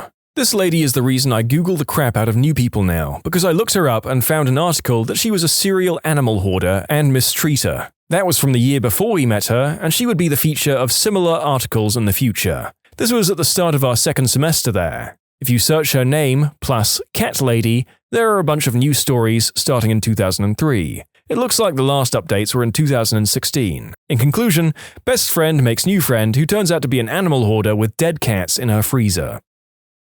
Not me, but my wife. She's a teacher and had an elementary student who creeped her out from day one. He was manipulative, always trying to get his work done by copying other students' papers, and generally just a little odd. Partway through the school year, his mum had a manic-depressive episode and sadly took her own life. 2 years later, the student blew part of his hand off, making a pipe bomb. A year after that, he was also left unsupervised with a kindergarten-aged student who ironically, my wife would also later have as a student, and horribly mistreated her. He's in juvie now, though he should be out before he's 17. I was so young that I don't remember, but my dad has told me this story. My uncle had a roommate when I was about 3 years old. He was apparently a pretty nice dude on the surface, friendly, and didn't at all appear creepy to my dad or uncle that he lived with. Once, my dad and uncle expressed wanting to go somewhere that wasn't appropriate for me, and the guy offered to babysit. I was a very sweet and quiet kid, but upon my dad saying he'd be back in a little bit and I was going to stay with this man for a few hours, I apparently threw an absolute crap storm, kicking, screaming, and refusing. And even at 3, this was absolutely not normal behavior. My dad was really confused, but changed his mind and did not leave me with him. And only weeks later, my uncle discovered the man in question had a history of prison time for possessing indecent material containing minors and attempted kidnapping. Teachers. What's something a student of yours has said that made you lose hope for them? Principal at an inner-city high school. I had to sit down with a student who had been caught plagiarizing for a second time. This time, from The Onion. I had a student use The Onion as a source. Specifically this one. Barry Bonds took performance-enhancing substances, reports everyone who has ever watched baseball. Hey now, the inability to tell satire from news is a really popular style of idiocy these days. There was this kid named Lawrence who was one of those typical wallflower Catholic kids I grew up with. His dad was in our scout troop as a leader and was really meticulous. Like everything had to be just so. In the late 70s, most of the troop leaders had a relaxed dress code, but Lawrence's dad dressed like a 1940s scouting manual model, complete with brown uniform and wide-brimmed hat. Everything was pleated and pressed. His dad drove an old MG Roadster that was constantly breaking down. They were upper class and his mum was not in the picture. But the way Lawrence's dad picked on him was brutal. Stand up straight, Lawrence. Chin up. Be a good lad. Chest out. Chin up. Lawrence, don't go over there. It's dirty over there. Lawrence, stand straight and tall when I address you. Don't be rude. Wait until I've started eating before you start. Lawrence, do I have to raise my voice, Lawrence? By high school, Lawrence just gave up. He wasn't perfect enough, so why bother? He stared into space, he attended school in person only, just a blank and hollow shell. His clothing didn't change, it only became dirtier. His hair got long, he lost weight, and his clothes just hung on him. I think the only way to deal with his dad's control issues was passive resistance. By his senior year in high school, he flunked out. Not sure what happened to him after that. High school teacher here. Dude, if you don't start coming to class and doing the work, you'll fail out of school. School's done nothing for me. I'm gonna rap to pay the bills, bro. Kid was an awful musician. Couldn't make a beat, couldn't write a rhyme to save his life. I've now had 3 successful rappers graduate from my class. Years later, 2 of them have given up on the whole thing as more than a hobby, and 1 is still touring Europe. So when I have some kid rap terribly at me and say that's how he's going to make his money as an excuse for not doing anything in my class, I just laugh and then advise them to work on their flow. I work at an arts high school that attracts a lot of talented kids. You can still tell who's going to actually have a career in the arts because only a small number have the correct combination of dedication and talent, and an even smaller subset have humility and the ability to work with others. Yep, I have a friend I consistently second-guessed when he went on about the fact he was gonna make it one day. Didn't believe him, but he made it. Then again, he was always supremely talented, and I guess he finally figured out how to work hard in the end. Kid, totally serious. I'm gonna drop out. I'll make money off YouTube. How many views are your videos getting? Kid, I have 4 subscribers, so I just need a few more. I had a student who has a severe mental disability, but was quite gifted in maths. But he's told myself, other adults in the room, the special education department head, and school psychologist he is going to drop out of high school to be a YouTuber. Mum and Dad are in serious denial of this fact, but he's dead set on it. You can see it in his eyes. In other news, it seems that the generation of students I have now want to be either YouTubers or professional video games players.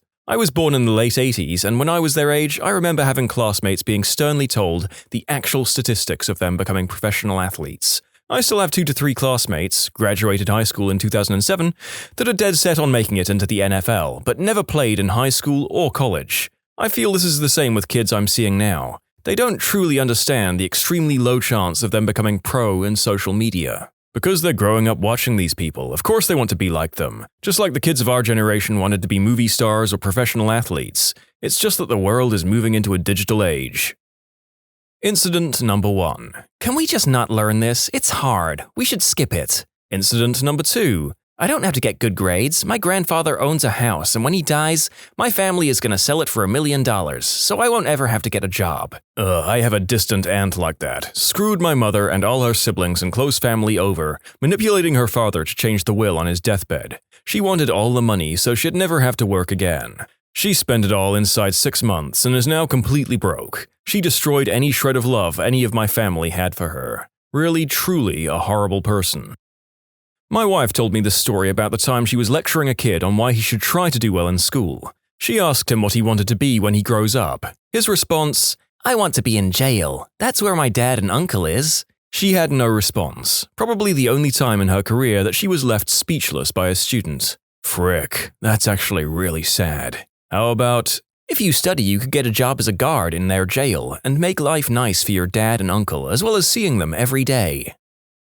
I had a student who was always acting up. I constantly tried talking to him about his behavior, and I wrote plenty of referrals. Throughout all of this, I would email and call his mother, but never got a response. One day, he was pacing around and texting someone. I told him to put his phone away, and he said, I can't, I'm not too happy right now. So I said, will you take it out into the hall and I'll give you 1 minute? His response really shook me. He said, no, I'll sit down. I just want my mom to turn the water back on. When all you know about a student is what you see in the classroom, it's easy to forget that they may not have a great home life. So I did wonder, is there any hope for him? But it also wasn't truly any fault of his own. He just had a crap home life where he was stricken by poverty. This is how my niece is. It's terrible. She's 15 and should be worrying about school and college. Instead, she worries about getting the younger kids up, getting them dressed and fed. On Monday, she kept asking me if I could drop off some bread and milk and cereal. It's just so frustrating because there are 3 adults in that house and none of them work. They're just junkies. We have called Child Protection Services more times than we can count. Her mother had her at 15 and then just kept having kids. My sister-in-law also grew up in a similar home to the one she's providing now. I really just think it's one of those cycles that she just can't break. Her thought process is, I grew up like this, so why make it any different from my kids? All 4 of them have different dads and only one of them has a dad that's involved. I want to be a substance dealer, but the cool kind. You know, the ones that wear a suit and carry a briefcase. He was 17 at the time and completely serious. He was expelled a month later for jumping another student. When is the teacher coming? This wasn't the first lesson I had with this child. I teach computer science in university. I get a lot of freshmen that picked the major because they heard it was a high-paying major, but don't actually like the subject they're in. The worst was a recent student that asked if they could just do the assignments by hand. They don't want to use a computer, they didn't really like using them. People use computers too much. I don't start doing that. Also thought computers could do too much and wanted people to stop using them. Bruh, this is a programming course for computers, in a major about making computers do things. You're going to need to use a computer. Needless to say, I told them this probably wasn't the major for them. Is it just me, or does it sound like everyone's elderly parents complaining at the pace the world is moving in? A true old soul already, and this comment was from 2016, when we'd all been solidly using laptops at uni for a decade. I used to teach science in public high school, had to convince a sophomore that trees came from seeds, and I blew his mind. I had one 4-year-old who couldn't hold a pencil. He couldn't remember how to pick it up and didn't have the strength to push it down hard enough on the paper to get any leverage. He couldn't color, had no motor skills whatsoever. He didn't have a dominant hand. His parents liked to leave him at my learning center for an hour, even though he couldn't use the bathroom on his own. He was 4 years old and didn't have the slightest grasp of the alphabet and couldn't retain anything we taught him. It took a month to get him to count to 10. My theory on all of this is that on top of a learning disability or developmental delay, his mum was in denial, and of course he was a natural lefty, who was forced to use his right hand, but because of his disability, he couldn't, and ended up not developing any motor skills in either hand. Poor kid. Had a 4th grader say he didn't need school because he was going to have a wife and she would do everything. Same student, while disrupting the entire class, also said, "What are you gonna do? I know you can't hit me." At the time, the kid was visiting the school social worker multiple times a week. Dad wouldn't hold a job while mum did everything and learned from dad to disrespect rules and that getting into trouble meant nothing. Kid was expelled shortly after that for beating and holding another student against the wall and threatening to kill him. We wish we could have done something for the kid, but it was a small private school with limited resources and the parents didn't help with reinforcement. We were happy when the parents pulled the 2 older kids out as well, since they were starting to cause a lot of problems as well. I taught lower elementary. Most teachers will get frustrated at some point by how hard it can be to get a child who may be lacking upstairs some extra help. This was the case with one of my favorite students. It didn't matter that he couldn't do any of the work that his peers were doing due to his incredibly low IQ. He was performing at his ability level, but he was just so nice to everyone. I had set time aside every day to help him with his reading. We were using the short story of The Ugly Duckling. It had one short sentence on each page, and after 2 weeks, he could get through it with minimal help. However, reading the words isn't all there is to reading. I had asked him if he could tell me what the story was about, since we had spent time on it every day for the last 2 weeks. He started his oral retelling off great, and I'm super excited. This is a huge deal for my man because up until this point, I couldn't get any retell or comprehension out of him.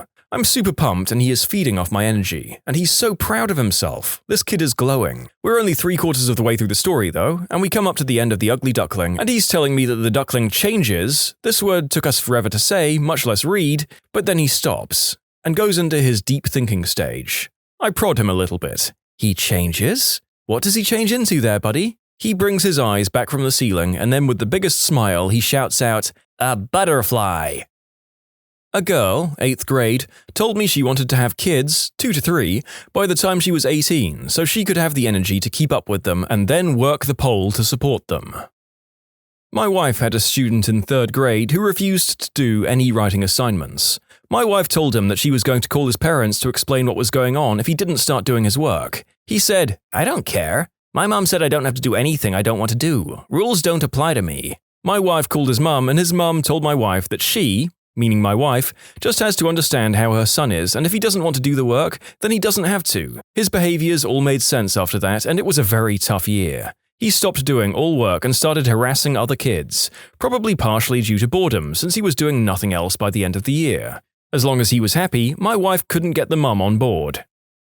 "I ain't doing any of that crap. My mum already said she's signing the papers, to drop out, as soon as I turn 16. Look, I know that many people often drop out and end up going back to get a GED. I sincerely hope this young man turns his life around. He'd had an incredibly tough upbringing, and along with that, a history of violent conduct in and out of school. I tried my best to remain patient with him in my room and to motivate him any way I could. At the point he said those words, I just don't think there was anything more I could do. That was last year, and he hasn't been back to school this year. I really hope that at some point he figures things out and gets his life going in a positive direction, whatever that might be.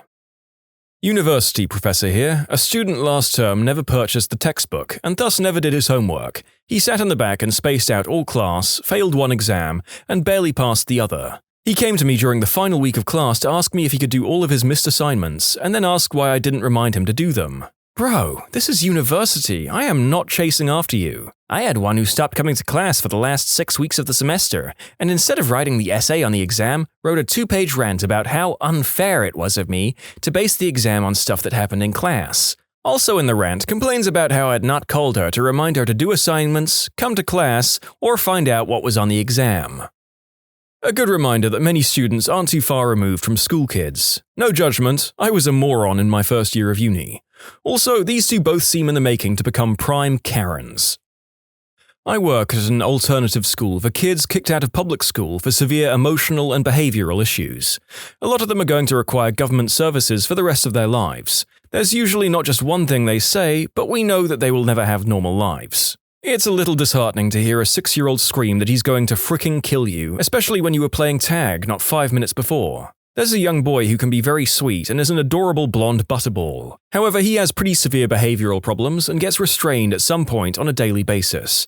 I saw his parents one day because they live in government-subsidized housing close by and walk him to school. It was 50 degrees out and the little boy was in a basketball jersey and shorts. His parents looked exactly how I expected them to look and were rude to all the staff they interacted with. It showed me that no matter how much we do, he spends most of his life with his crappy parents. Having a child with behaviors doesn't inherently make someone a bad parent, but in our program specifically, most of the students come from harsh backgrounds which either causes or exacerbates their behavior.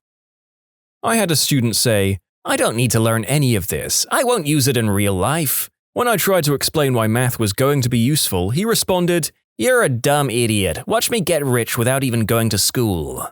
I mean, it's been done, but probably not the best idea. Paraphrased, are we ever going to use this as an adult? I mean, you won't, but some of the smart kids will. I worked in vet clinics for 15 years. Here's an example of something I heard every day. Me. Okay, go ahead and set the carrier on the scale. Owner. Do you want me to take the cat out?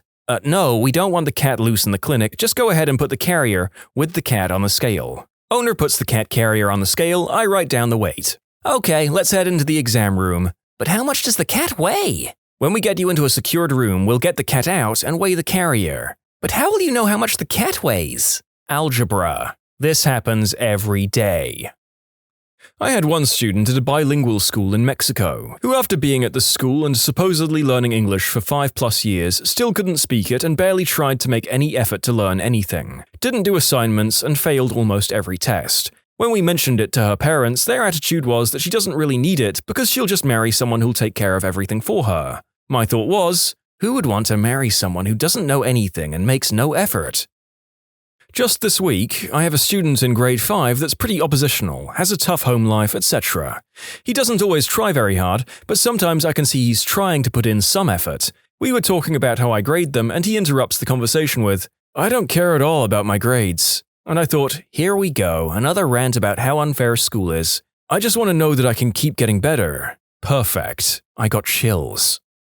Thank goodness. Excuse me for diverting from the subject momentarily. Sometimes I just need a more uplifting story in the middle of all this gloom. This is probably going to be buried, but I like to reference this one from time to time. I had a student who was a hoarder. He was one of those kids that we all remember who had the backpack that was filled with everything for every class. It looked like this kid carried around a small grocery cart on his back. One day I'm walking him to his locker to look for an assignment that I knew I'd given him before, and I smelled this nasty smell. Big surprise, it's his locker. Open it to find 89 cartons of chocolate milk stacked inside. That's not all. On the floor, he had a pretty large mason jar filled with what looked like dead bugs. I asked him why he had so much milk in his locker, and he said, stone-faced, to dip the bugs in. Never sure what happened to this kid when he left, but that was the most disturbing for me.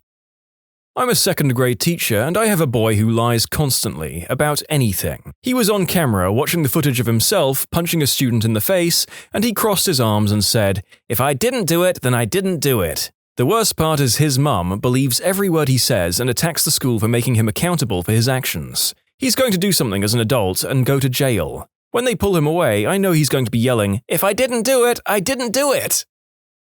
7th grade in the US. On the first day of class, the students each said what they did over the summer. One kid said he went to Germany. The kid sitting next to him audibly asked where that was, and if it was further away than Chicago. I thought he must have misunderstood what the first guy said, so I intervened. Chicago is about 100 miles away. Germany is in Europe. That's another continent entirely. The kid looked blankly at me and asked me what that was. The word continent. I was dumbfounded and gestured at the map of the world on the wall and pointed at the continents, thinking he must have learned to pronounce them differently or something. But nope, he literally didn't know what they were and never realized that the picture on the wall of the geography room was actually a map of the world? He was in 7th grade and he didn't know what a continent was, or have even a toddler's level of understanding of what a map was. I once had a student who didn't know what the answer to 5 times 5 was. This was in the preparatory year of a private medical university. Fear for the patients if she ever graduates. My mum is a nursing instructor and she has horror stories of people who have become nurses. The bad students are rude and entitled, and they either skip work, lie on it, or expect my mum to do every assignment with them, step by step after class. When the student starts to fail because they're not meeting the standards, the people above my mum will give them the alternative, easy busy work assignments, so they can pass the program and the school will start to have good statistics. So if you get a nurse someday who's a butthole or seems like an idiot, then they probably are. Me. What country did the United States gain independence from? Student. Hispanic. Tynesha, that's an ethnicity. Nuh-uh, it's a country in Africa. Me, internally. Tynesha, you're freaking 13, what the hell? And then externally. Okay, can someone help Tynesha answer the question? Another student. France. I teach English in Japan and sometimes hear, I don't understand this because I'm Japanese. What a well-constructed sentence for a Japanese person. Well, they say it in Japanese. I had a senior say he didn't think it was fair. I've grown to hate that word, by the way. He didn't think it was fair that my exams used short answer questions instead of multiple choice. She said, some of us just aren't good writers.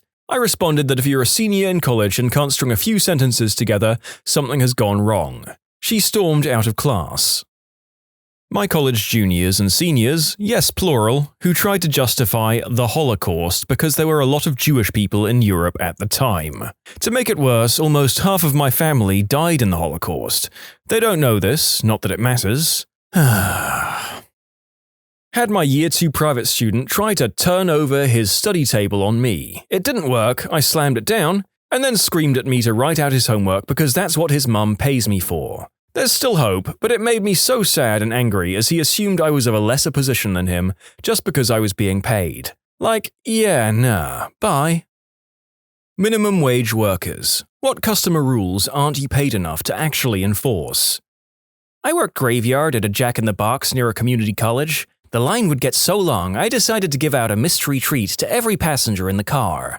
From free orange juice to Jumbo Jacks, everyone was a winner. Reminds me of the time I went to Taco Bell late one night and ordered a single taco, and when I came to grab my order from the drive-thru, I got a huge sack of like 20 tacos. I hit the mega jackpot. People sleeping in their cars overnight. I consistently work night shifts and see it all the time. We're meant to tap the windows and ask them to leave, but really, if someone has to sleep in their car and we have a huge empty car park, why kick someone while they're down?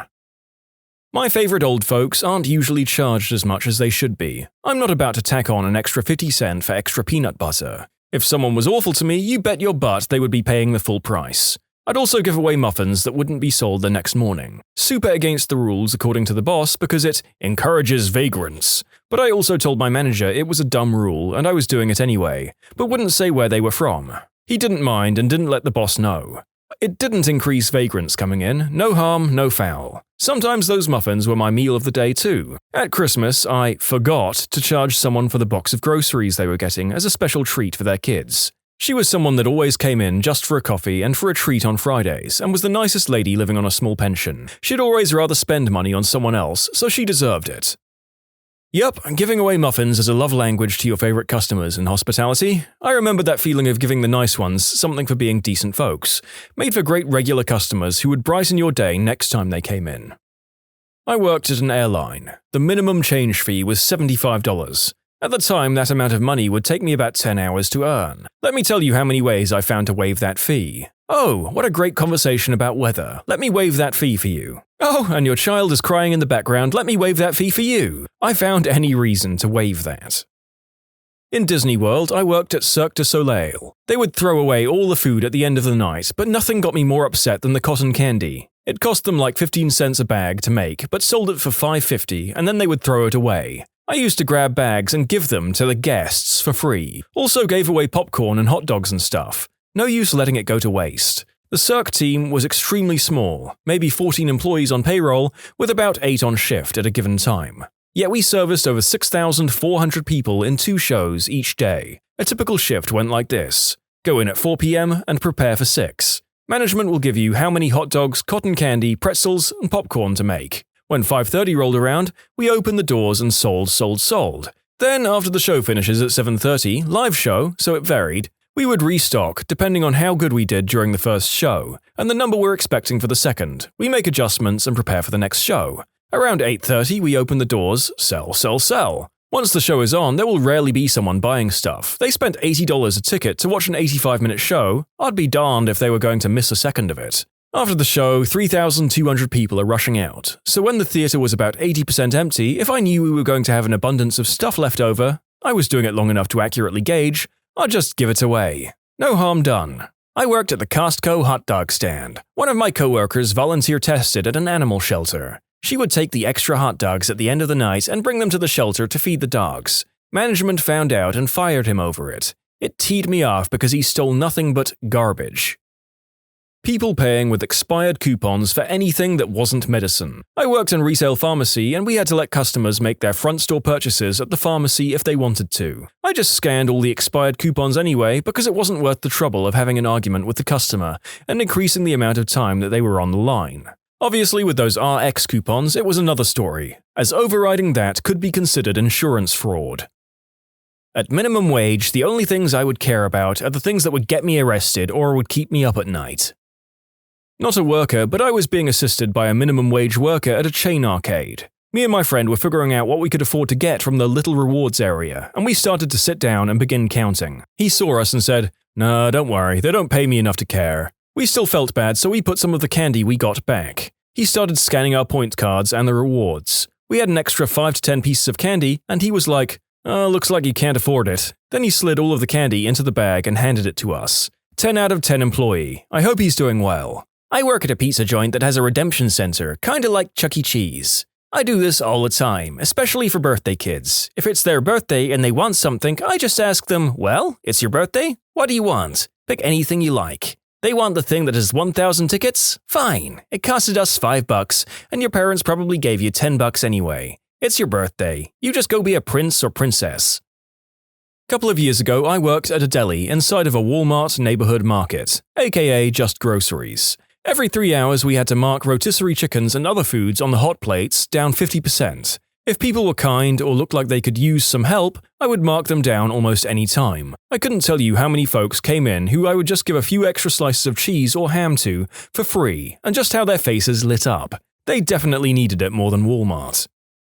Having worked in multiple movie theaters, I can tell you that the ushers absolutely give 0 Fs about you trying to sneak food in from the outside. It's a minimum wage job, they have no interest in hassling people or getting into a confrontation over the bag of peanut M&Ms in your purse. It's a million times easier to just turn a blind eye. There was one family that used to come to the movies almost every week. They would always bring their grandma, who was in a wheelchair, and she always had a box of pizza on her lap covered by a shawl, and this was obvious to everyone. It's a fresh, hot pizza, for frick's sake. You can smell it from 30 feet away. I honestly just thought about telling them that I didn't care if they were bringing in food, but then I thought that maybe that's the only reason they brought grandma, and I didn't want to take that away from her.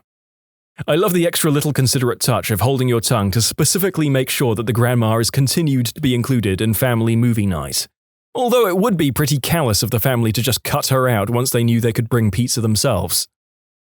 I used to work in town at an auto parts store with a lot of gang activity. Every now and then, some monstrously muscular dude covered in tats would walk in and grab 2 batteries off the rack. We assumed for the hydraulics most were using, and walk out. We would just wave and say, "Have a nice day," rather than get the crap beat out of us. We'd just write it off as a store loss. Using the bathroom if you aren't actually a customer. We're the only place open at 3 in the morning. I'm not going to tell people to go find somewhere else. I had this backfire a number of times on me, actually. After relenting on the not a public restroom rule, people just messed the entire bathroom up to say thank you. Years back, I worked at a local chain restaurant that had a drive-thru. One of the owners would occasionally come through and reiterate that we were only to give 1 ketchup packet per order of fries at the drive-thru. Our fry orders were huge and 1 packet was nowhere near enough, so as soon as he was gone, we'd go back to throwing handfuls of ketchup packets into the bags. Long time ago, I ordered a bunch of Taco Bell for myself and 4 friends. It was about 2 a.m. and we were surf fishing in a small SoCal town. Anyway, after the highly stoned worker handed me my huge bag of fries, he asked me what kind and how much sauce I wanted. I replied, "A frick ton of mild, please," and he proceeded to hand me an entire box of it. I work as a lifeguard at a theme park, first job, and one thing some customers do is pretend they're going to faint or they're having heat-related problems, so they can get us to call into base and get them free food or drinks. Sometimes I really wish I was a bad person. They really do know how to game the system. Not me, but my boyfriend worked a store in a large mall. The store refuses to put security sensors in because it ruins the laid-back vibe of the store. They wanted you to chase shoplifters. One girl working there almost got maced. A male coworker was threatened to be stabbed. He just didn't care and wouldn't chase. He would just tell the manager on duty what happened. Some of the managers never listened. The security in the mall is awful. So bad that a different store a friend was working at where their employees actually got attacked for trying to stop a shoplifter, that store hired their own private security to protect their employees. Nobody working minimum wage should get threatened to be fired for not chasing shoplifters who are threatening them bodily harm. I've worked a ton of retail jobs. When they do training about shoplifting, the first thing every single one said was never ever chase a shoplifter. Get a good look at them and call the cops, but it's not your job to catch criminals, and it's illegal to detain people. All you can do is call the cops. If the item doesn't have a price, I usually just let the customer name it if they're nice. We're supposed to have someone check the price, but that usually takes an incredibly long time, and as everyone's busy, I save that for the buttholes. I worked at a deli and I had the power to override the price per pound anytime I felt like it. So if a customer was upset, I'd give them half off. Or if they had a cool shirt, I didn't really care. This reminds me of when I worked in a supermarket and got minimum wage. They would sometimes ask me to work the bakery. I'd give the kids free cookies and then offer one to the parent. I read here that Dairy Queen requires you to charge for anything extra when ringing someone up. But after you purchase it, if you ask the person making it for extra whatever, they throw it in for free. Soda in a water cup. My local McDonald's has a rule where you have to pay $1 for a water cup, so I took a ketchup holder and filled it up. Aren't those really tiny? Yeah, the struggle is real. Shots, shots, shots, shots! I work at an online diaper bag company, and if a bag was returned, I was supposed to find out if it was a defect or the customer's fault to decide how to issue a replacement. When a frantic, hormonal new mom would call me, getting ready to rant and put her foot down, I would always interrupt their story and just ask for their address and what type of bag they wanted and ship it for free. No way am I being paid enough to get in that argument. I don't care if they're carrying large bricks in the bag. Take a new one. To be clear, this was the same response whether people called in upset or not. All I wanted was to get off the phone call and finish work. If you cared enough to call, then you convinced me. I was not interested in arguing with any moms, regardless of the initial demeanor. Yeah, I have complete sympathy with people taking customer complaints, and to be honest, I'm never turned away by these people, so I'd say most of them have the same policy as you.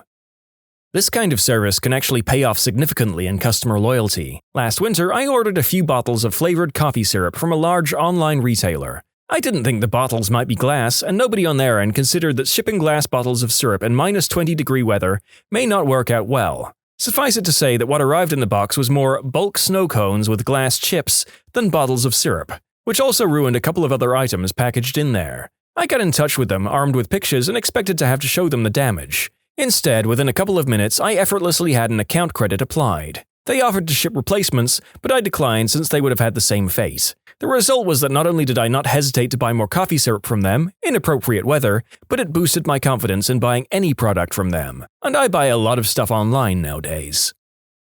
I worked at a hardware store in a garden center making close to minimum wage. We often loaded heavy bags of mulch and dirt for customers in their truck beds and whatnot. We were told that we were not allowed to take tips from customers. So being the good boy that I was, I turned down a couple of tips until one day I loaded up a full customer pickup bed and he handed me $20. I told him I can't take that and he looked me dead in the eye and said, "Do they really pay you so much that you don't need it?" I stopped being an idiot that day. Why the frick I let someone pay me so little and tell me I'm not allowed to make more, and how I listened to that is just embarrassing now. Worked at Target, they had the same store policy. But my manager also said just take it anyway because they had someone complain about someone refusing to take a tip as being rude a week or two prior. Sometimes I'd just buy a box or two of fruit snacks for everyone and toss them in the break room with it. I used to be a cashier at Walmart. No crap, I had someone try to give me a $50 tip for knowing how to do my job properly. I desperately needed it, but I couldn't take it as there are cameras and I was scared crapless that I was going to get fired. He insisted, so I put it in the donation jar. That's so terrible at a low-wage job in which generally customer service can't get paid enough, they can't accept a tip from a customer for providing quality service. I work in retail and part of my job is helping customers load furniture purchases into their car. Unfortunately, most of our customers never really expected to be buying furniture when they came in, just by the nature of where I work, so they oftentimes come in vehicles that are grossly unfit for the job.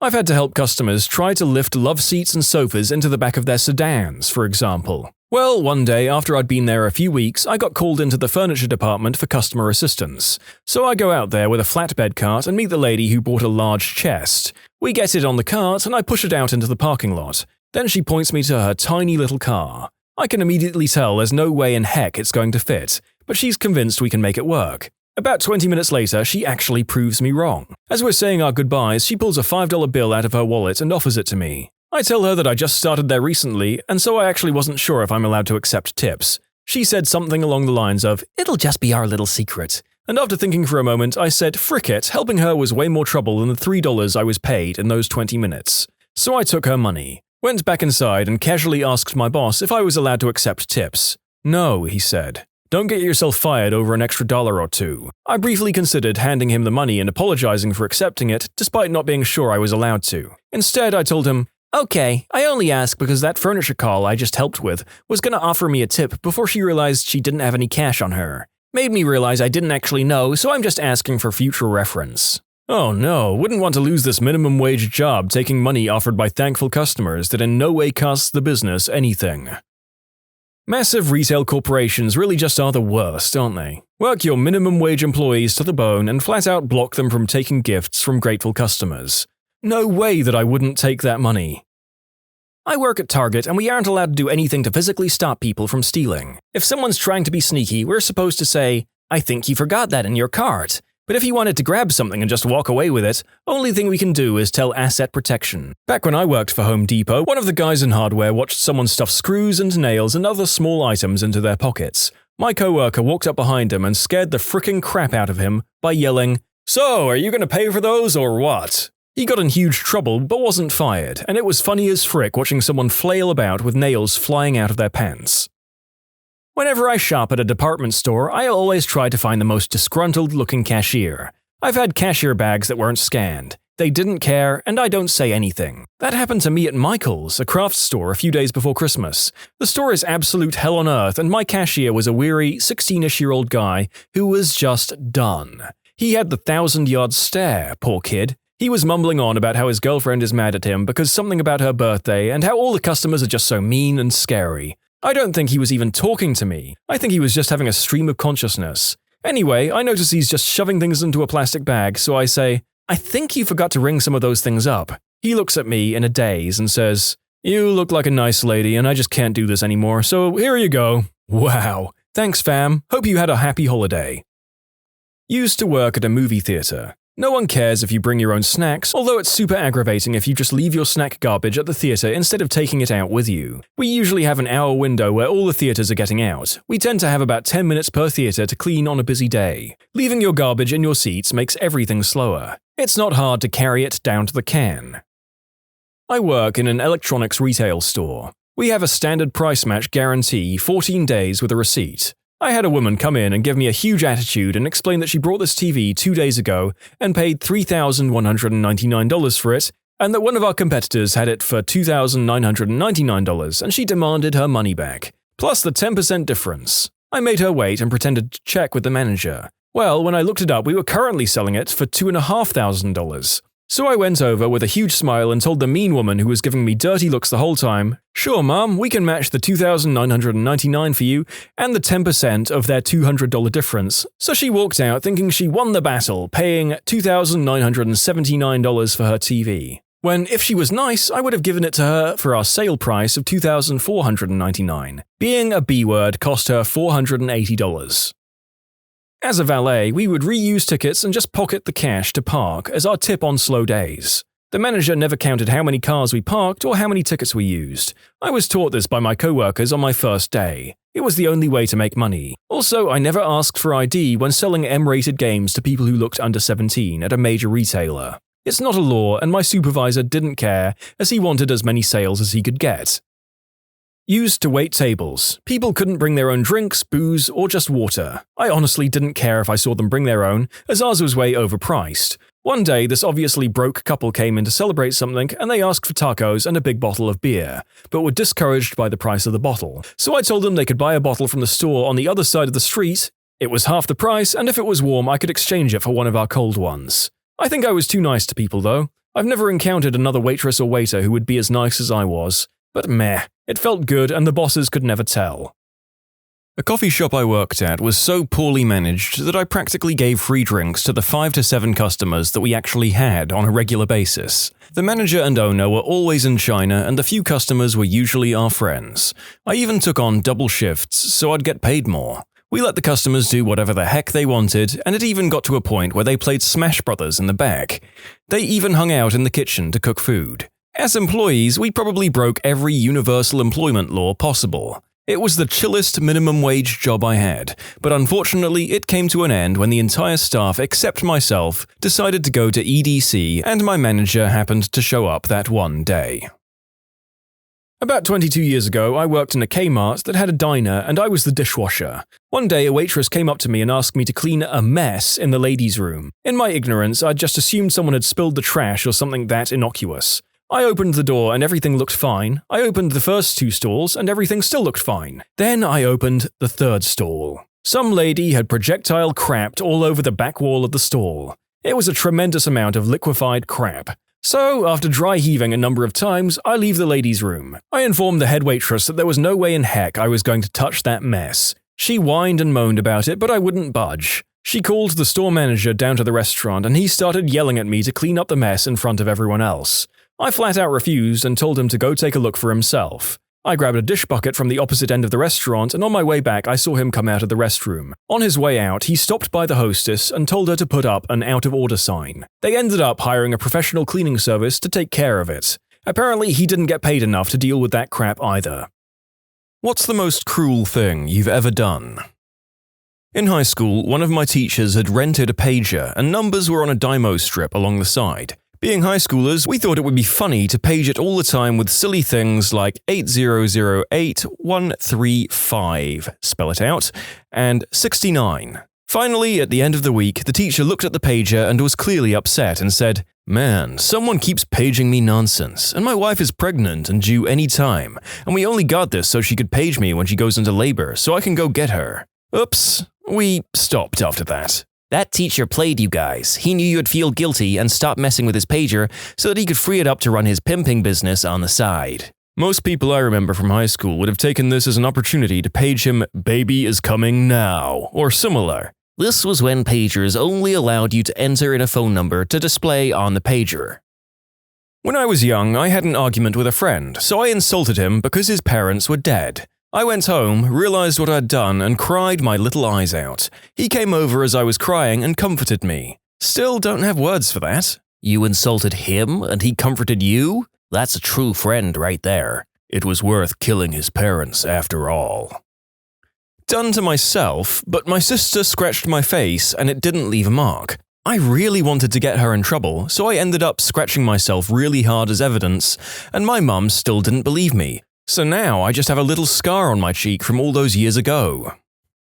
I got a hold of my high school nemesis' email and phone number, so anytime a survey, subscription, or anything that spams you came up, I signed that B word right up. I'm out of high school now, but I don't think I'll ever stop. Fricking hate that kid. I also used to take the pencil sharpener from where it was and use it literally inches from his face until he threw a little fit. Dude, there's a website where you can send Mormons to yours or other people's house. Of course, I would never encourage anyone to do something so cruel, but it is there. One of my friends did that to me. They showed up and I was confused for a second, then realized what must have happened and felt terrible explaining to them someone was pranking me. They laughed and said it happened all the time and they were used to it. Then they gave me a free copy of the Book of Mormon and left. Mormons are really nice people from what I've seen of them, but Jesus frick was that book weirder than the strangest sci-fi. I really don't understand how grown adults believe in that crap. I'm looking at pictures of Jesus preaching to the freaking Aztecs, and people actually believe that crap. Blows my mind.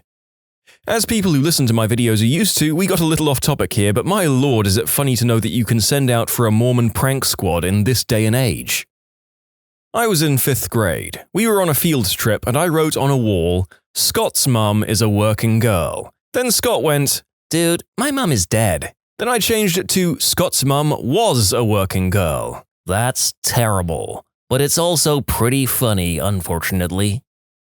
As a child, I remember my mother taking my sister and I through McDonald's drive-thru and ordering each of us a burger and fries. We were fairly poor back then, but Mum splurged and let us each have the treat. When we got to the window, my sister and I started whining about it not being a Happy Meal and not getting the toy. In the grand scheme of things, it's not necessarily cruel, as a child is thoughtlessly cruel to their parents all the time. But as an adult, I die on the inside when I realize how humiliated my mother must have been to not being able to afford the Happy Meals, and some nice teenager in the window gave the boxes and toys to her anyway. I apologized to her a few months ago for being such an ungrateful brat, and bless the woman, she doesn't even remember, and here I've been cringing off and on for the last 2 decades over it. I cringe when I think of all the thoughtless, ungrateful things I said or did to my parents when I was a kid. I'd like to think that neither of my folks remember any of it, or that they wouldn't have held it against me and put it down to kids being kids. I miss my mom and dad. Drove my college girlfriend to an on-campus party in her car. I had the keys. Found out at the party that she was cheating on me with a guy that was a friend at the party. Told her to get the frick out. As she walked down the street, I pounded a beer in the front yard. Realized I still had her car and dorm keys. Said, "Hey, B-word, you forgot your keys," and threw them at her. She was maybe 30 yards away under a streetlight. Keys hit her in the back of the head and she dropped like a sack. I instantly felt terrible and still do 25 years later. Her dropping like a rock under the streetlight without even making a sound is still stuck in my head. Even though she cheated, that was uncalled for. We're all good now. All is forgiven. I'm chronically ill. When I was younger, we didn't know what was wrong with me. Weekday mornings were awful because I was in an exorbitant amount of pain, and more often than not, I could not go to school. I would relay this to my mum, who would insist nothing was wrong with me and that I needed to get up and go. This was shortly after moving to the other end of the state and starting middle school, so I became extremely depressed. One day, while sobbing, I told my mum she was the reason I didn't want to live anymore. Of course, it wasn't her fault, and that's not really what I meant. I was just a kid in too much pain. Years ago, my then wife, who I was desperately in love with, cheated on me. I caught her blowing a friend of mine. We had a 7-month-old son at the time. I was devastated. For financial reasons, I couldn't leave, so we continued to live in the same house, and I was rocking the couch. 2 weeks or so later, she comes to me with a positive pregnancy test. Frick. Whose is it? No idea, still don't know almost 9 years later. I decide that maybe I can get past this. We went to marital counseling a couple of times, but after the 3rd visit, the therapist was amazing, she doesn't want to go anymore. She's secretive but insists that she wants to make it work, and like an idiot, I trust her. Few weeks later, I see some messages on her phone, and she's still talking to the crapbag friend of mine. I decide, frick this, and tell her I want a divorce. Crapbag friend also tells her to F off. Now she's devastated and realizes she's facing being a single mother of 2 at 24 years old. She panics and really starts trying to put in work to save our marriage. It's too late. I'm ice cold. Frick this B-word. I moved in with a buddy of mine and come by every day to see my son after work, but no conversation with his mother. Months go by and the little guy is born. I accept him as mine. I've got custody of both now, incredible kids, and the X figures this will get me back. I'm still filled with intense rage for what she did to me. I start talking to her more, friendly and often. She gets comfortable with me and we message each other often. She tells me she still loves me all the time. I tell her we can maybe discuss starting something again. She starts wearing her wedding ring again, telling her family and friends we're going to reconcile. Few weeks go by and this rather trashy female friend I had, friend with benefits at the time, comes over and we're going to do the nasty. I get a text from the ex saying she wants to see me and has a sitter for the kids, so I tell her to come over and leave the door open. The trashy female friend knows what's up and is totally okay with it. Ex arrives about 30 minutes later to walk in on this girl riding me on the couch. I make full eye contact and I can actually see her heart breaking into a million pieces right in my doorway. She leaves and that was that. It was freaking cruel and I regret it. Pro tip for the readers at home, being as bad or worse than someone who hurts you never makes you feel better. Told my identical twin sister that I see her as nothing more than a person who I happen to look like. She's obsessed with having a sisterly relationship with me and I can't even find myself telling her I love her. Just putting that down in this text box is weird for me. This is super interesting to me. I'm an identical twin myself, and I'll be honest, our relationship has always been rocky. We spend as long as 8 months not talking to each other over stupid crap. Luckily, now that we live almost 30 minutes away, we've never been closer. I've also noticed that with a lot of twins, their relationship is either inseparable or rocky. Why do you feel the way you do with your sis? Also an identical twin, and my brother and I used to say the most horrible, hurtful things to each other. We had a rocky relationship, me being addicted to substances and him more or less watching me die. When he started smoking green herb after my addiction wasn't controlling me, it got better. We became closer than ever, and then he up and fricking moved to China. He's literally halfway across the world right now, and we talk more than we ever have. When I was in preschool, I had to go pee and this other kid was in front of me, so I punched him in the nose. He left the bathroom with a bloody nose and I went to pee. Got back to the classroom with the teacher furious at me and I had to sit in the naughty chair for an hour. Are you the reason I was afraid of public restrooms until I was 10? Oh boy, my man here just followed the desire of everyone who's ever been stuck in the queue for the toilets at a nightclub. And instead of childish selfishness, we have childish selfishness brought on by alcohol, so I'm sure it's happened on nights out too. My grandma has been fighting cancer for 6 years. First, it started in her chest, but she had them removed. Then it spread to her bones and skull. Right now, she's living with my uncle, aunt, and their children, but none of them seem to really care about her. Now, she's always been able to do things for herself, but for the past couple of weeks, it's been really hard for her. No one told us, and when we came to visit, she only weighed 88 pounds and was looking really bad. She told us no one had come into her room for a week and she'd eaten not a thing. So my mum told me that I was staying to take care of her. I absolutely didn't want to because this family is absolutely horrible to each other, and I didn't want to deal with their bratty kids or their incessant gossiping and psychotic ways. So last night I was packing my things and my grandma kept looking at me and saying, "I'm so happy you're staying," as a sort of desperate plea. I loaded my suitcase into the car and then she gave me the most defeated look I've ever seen and choked out, "But if you leave, Grandma will cry," and just started weeping. I've never seen her cry. She's such a strong woman and never once complained about the chemo, radiation, surgeries, or anything. So now I'm staying. It must suck dealing with crappy family, especially while battling a physically exhausting and excruciating disease. Be the light in each other's lives. Frick the bullcrap, that's temporary. Unfortunately, so is the time with your grandma.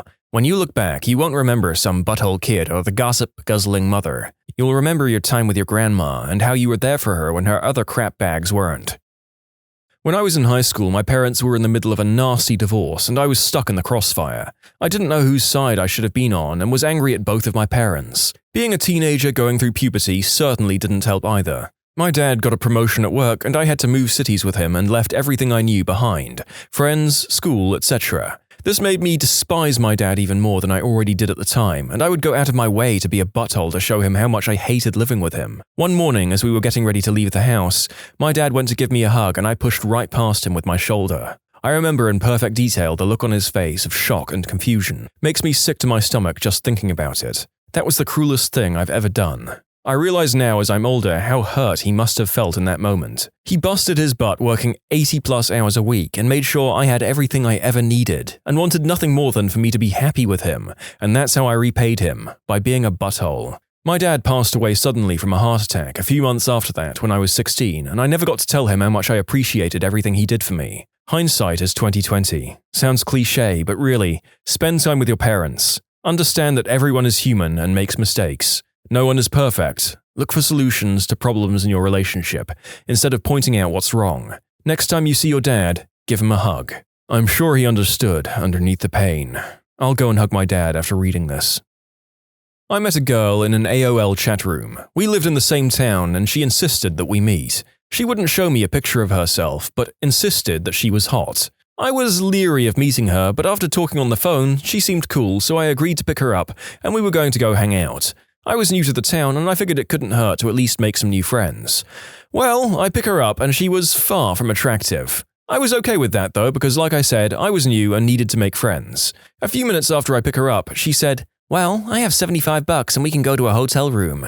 I was way not interested in that and said, "No, let's go to a movie." She kept insisting about getting a hotel and all the things she wanted to do to me. It was really overbearing. Eventually, I'd had enough. I pulled into a gas station and told her I was thirsty. I gave her a $10 bill and asked her if she would grab me a Sprite. She happily jumped out of the car to get it. As soon as she stepped inside, I peeled out of there and went home. Actually went and played a game of tennis, leaving her at the gas station. I want to add that we were a good 25 to 30 minutes from her house when I dropped her off. I was living in a desert climate at the time and it was a good 112 degrees out that day. Stabbed a kid in the thigh with a ballpoint pen in 7th grade math class because he told me to stop interrupting him. I stabbed someone with a pencil in high school. I don't even remember why. Neither does he actually, but we became friends and anytime we disagreed on anything, he'd go, "You stabbed me!" Let it go, Joel, you were fine. In elementary school, there was this kid, I'll call him Bob, who I just couldn't stand. When we were in 3rd grade, things escalated and we got in a couple of fights. The first time he poked me in the eye, I don't believe he intended to though, and I had to wear an eye patch for 1 or 2 weeks. Later that year, I decided I'd had enough of him and grabbed his backpack, threw it on the ground and stomped it. Our parents got in touch and decided an apology was due, and so his mother brought him over to us. While our mothers were talking, we started playing. We probably got bored. We're best friends for almost 10 years now. When I was in my teens, I started talking with this girl on MySpace. I don't even remember how we became friends on there because she lived in a completely different state, but it probably had to do with the fact that we were both going through this emo/punk phase. We'd talk every day and even got comfortable enough to exchange phone numbers and started talking on the phone. Then we started throwing around the word love. I was a dumb teenager and thought that I did have feelings for her, but really I didn't know her that well and was more infatuated with the idea of being star-crossed lovers or whatever, and it was nice having someone to talk to. We would always say how great it would be if we didn't live so far away from each other. One day she tells me she's coming to Chicago. At first I'm excited and we plan to meet up, but then on the day of I get second thoughts. I'd barely known this girl for like a month or so, and here she was, hundreds of miles from her home, coming to see me. It became much too real for me, and I was freaked out. So I stood her up. She called my phone and left voicemails and text messages, but I never returned them. I ignored her until I knew she was back home. I then said sorry to her in a message on MySpace and started distancing myself from her. I still feel terrible about it. We were just two lonely kids and she went out of her way to see me, and I broke her heart. Back in college, I used to own an 11-foot-long, 40-pound albino Burmese python, Butters. I owned a fair bunch of reptiles around that time, but Butters was by far the biggest and gnarliest. Super tame, gorgeous, and ate fairly large rabbits once every other month-ish. The thing is, when you have a snake this size, part of the way you keep them being tame is by feeding them pre-killed food.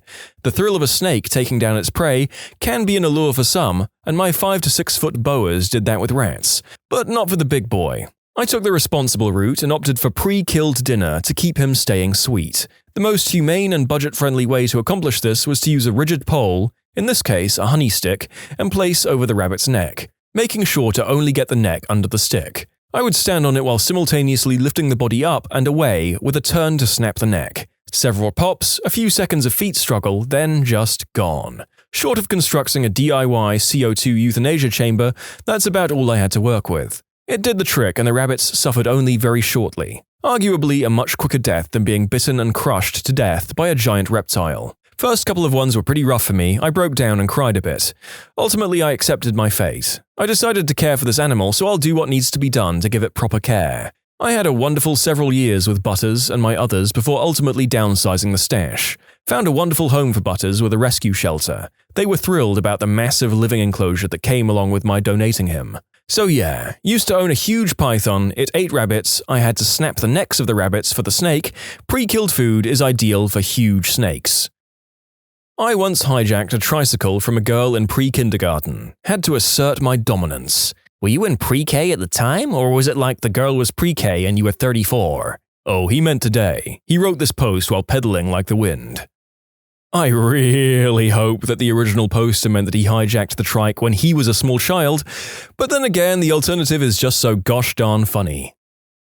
I beat a man until he was blind in his left eye. Not a day goes by where I don't feel regret about it. Does this have a story, or do you just go around beating up left eyes? The dude was stealing from my truck and was whacked out on some substance. He seemed like a threat, but I pushed it way too far like a piece of crap. I still feel terrible about this one. This happened a lot when I was like 6 to 8 years old and my little brother was like 3 to 5. Whenever I did something bad and my parents found out about it, they would lock my brother and me in a room until one of us confessed. Usually the punishment would be a spanking. Since I hated being spanked, I would tell my brother that I would pay him a dime to say he did it. He, being so young that a dime seemed like a lot, would usually agree after little convincing. While he was being spanked in my parents' room, I would sneak into his room and break open his piggy bank — it was a Barney piggy bank that wasn't too hard for him to open — and would steal out like 50 cents plus a dime. After he would come back from getting spanked, I would give him his own dime back while keeping the 50 cents, and he would gleefully run to his Barney bank to make his deposit. My friend, let's call him A, and I were walking down the hall in school. Walking roughly 5 feet in front of us was this annoying freshman who was wearing a shirt that said "Cash" with a K on the back. So I asked my friend, "Why does his shirt have cash with a K?" The answer was, "That's just how his name is spelled." "And why did he shave his whole head?" "I think he had cancer." "Is that cancer with a K?" This is some relentless crap I should not have laughed at. Oh, for me, it's a tie between my top two. In high school, my homeroom teacher was this old Vietnam War vet who had severe PTSD. Being a lifelong military brat, you'd think I'd be sympathetic, but a wake and bake kind of impaired my judgment. I pulled the little firework out of a Christmas cracker. I lived in the UK at the time and brought it to class for no particular reason. In class, I got the guy sitting next to me to set off the little popper in an attempt to freak him out, hoping for a funny reaction. Instead, he just got really silent for the rest of the period and just stared into the distance the whole time. And number two, before I met my wife, I was set up on a blind date with a friend of a coworker. I met the girl and we talked. She wasn't really my type physically. I did my best to inform her of this gently, then proceeded to ask her if she had any friends that were my type that she could set me up with. She did, and that's how I met my wife. Strangled a boy in middle school because some of my friends said that he was talking crap behind my back. It was messed up because he started to vomit when I let him go, and he was crying real bad. I felt really bad that night and couldn't sleep. I apologized the next day and told him to strangle me to make amends, but he declined. I felt like I owed him something, so I let him borrow my PS1 for the weekend. We became good friends after that. Now it's the only way he can get hard. You're a monster. On a Friday night in high school, we had 50 cents left. Our parents were about to pick us up at the end of a night downtown, arcade and stuff. What could we do? We went through the phone book and grabbed an absolutely random person. We ordered them 2 pizzas with extra large, only anchovies, no cheese, to be delivered at 10 p.m. So that was 25 cents. With the last quarter, we ordered the same person 2 dozen roses with a note saying, "Sorry for the pizza," to be delivered at 10:15 p.m. What was something you thought was grossly exaggerated until it happened to you? General anesthesia. 3, 2, 1, and suddenly I'm being moved to the recovery room. I always thought it was kind of cool how a 6-hour surgery can feel like 2 seconds when under anesthesia. The only time I was old enough to remember going under general anesthesia was to get my wisdom teeth out a few years ago. I was freaking out and one nurse had to console me as I was getting the substances put in my system. I started to feel it and it made everything feel better, kind of like the initial effect of morphine, and I remember doing a little dance on the chair and going, "Yeah, let's get this party started." And then it was 2 hours later and it was over. I always thought I could fight it. You cannot fight it. This was the scariest thing. I'd always imagined it would be like being asleep or being passed out, where you wouldn't feel anything or even be aware of sensory stimulation, but you would at least have some sense that time was passing. Nope, it's like a light switch. Off, on. Kidney stones. They're for real. I was out of the country and on an excursion, if you will. Actually, when I felt something weird about 3 inches up and to the right of my belly button. I didn't have back pains until later. When I got back into town, the pain had gotten a little worse and I thought nothing of it. The next day I woke up and it was more sharp pain, so I went to the local hospital and they did a sonogram to check me out. Spleen, appendix, and whatever else they checked for came back fine. They gave me some Vicodin and sent me on my way. I took these daily and was okay, but every once in a while I took a jolt which nearly brought me to my knees, but then went away. Fast forward to coming home. Was on the plane back and started having sharp pains again. Went to the restroom and peed what looked like cranberry juice. Had a small panic attack and went back to my seat and took the Vicodin. Still had 6 hours of flight time left. Was freaking out the whole way home. Back in the States, I went straight to the hospital and they couldn't figure it out. Told them about the sono and no kidney infection. I could see the concerned look on my doctor's face. So they did a CT scan. A couple of hours later, my doctor calls, "I have good news, it's only kidney stones." My initial reaction was, frick, if that's good news, what did you think was wrong with me? Anyway, the report came back TMC, too many to count. I had hundreds all over my kidney, but had a 9mm one stuck in my ureter. That night it moved and I was laying on the bathroom floor throwing up and couldn't move because of the pain. I thought I was dying, worst pain I could physically ever be in. My father had to come pick me up off the floor and take me to the hospital in the back of his Tahoe. They performed a lithotripsy, which isn't a walk in the park either. I went home that afternoon after passing 3 stones and who knows how many blood clots from the procedure. Since then I've passed 2 more that were small but still painful. I've not yet had these up to this point in my life and I live in eternal fear. Let's see how we go. Getting older. Aches, pains, less energy, more responsibilities.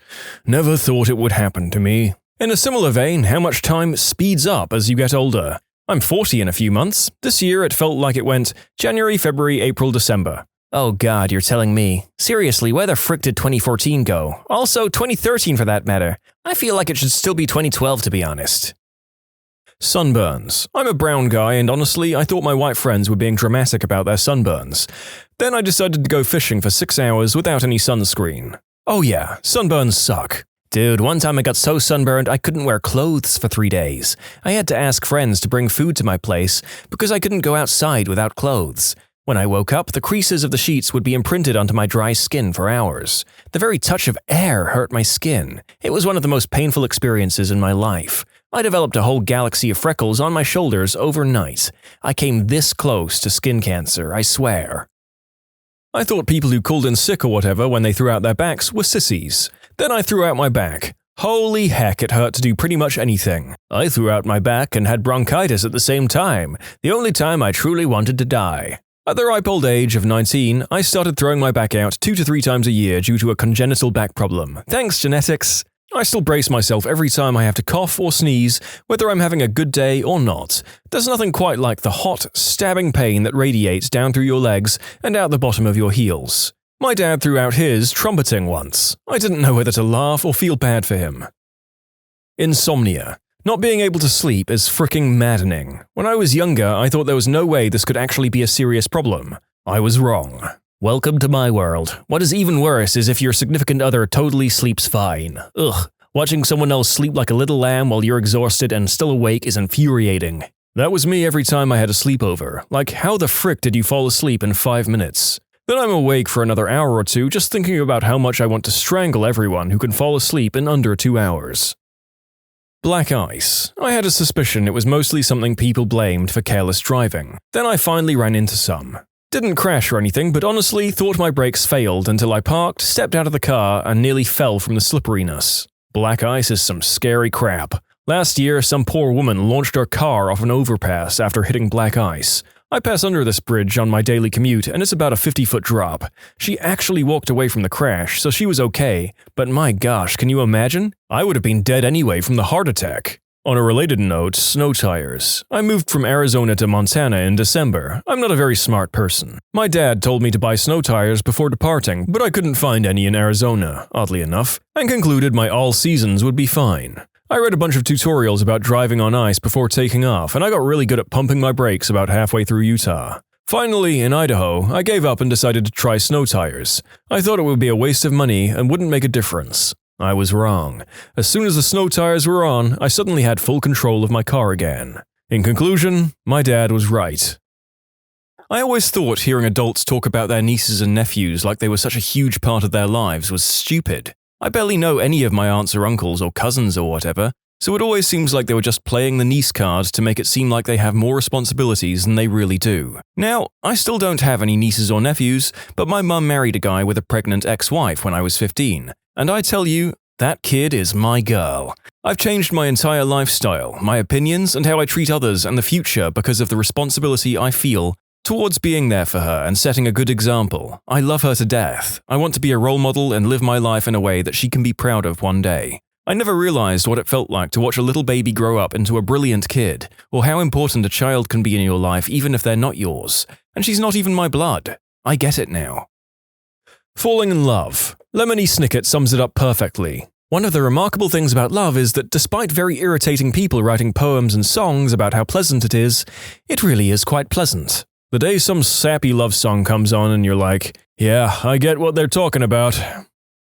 How painful a badly cramping muscle is. I didn't buy it, then I had one when swimming one day, and I actually thought I was going to drown. My wake-up call one morning was a double hamstring plus a calf cramp.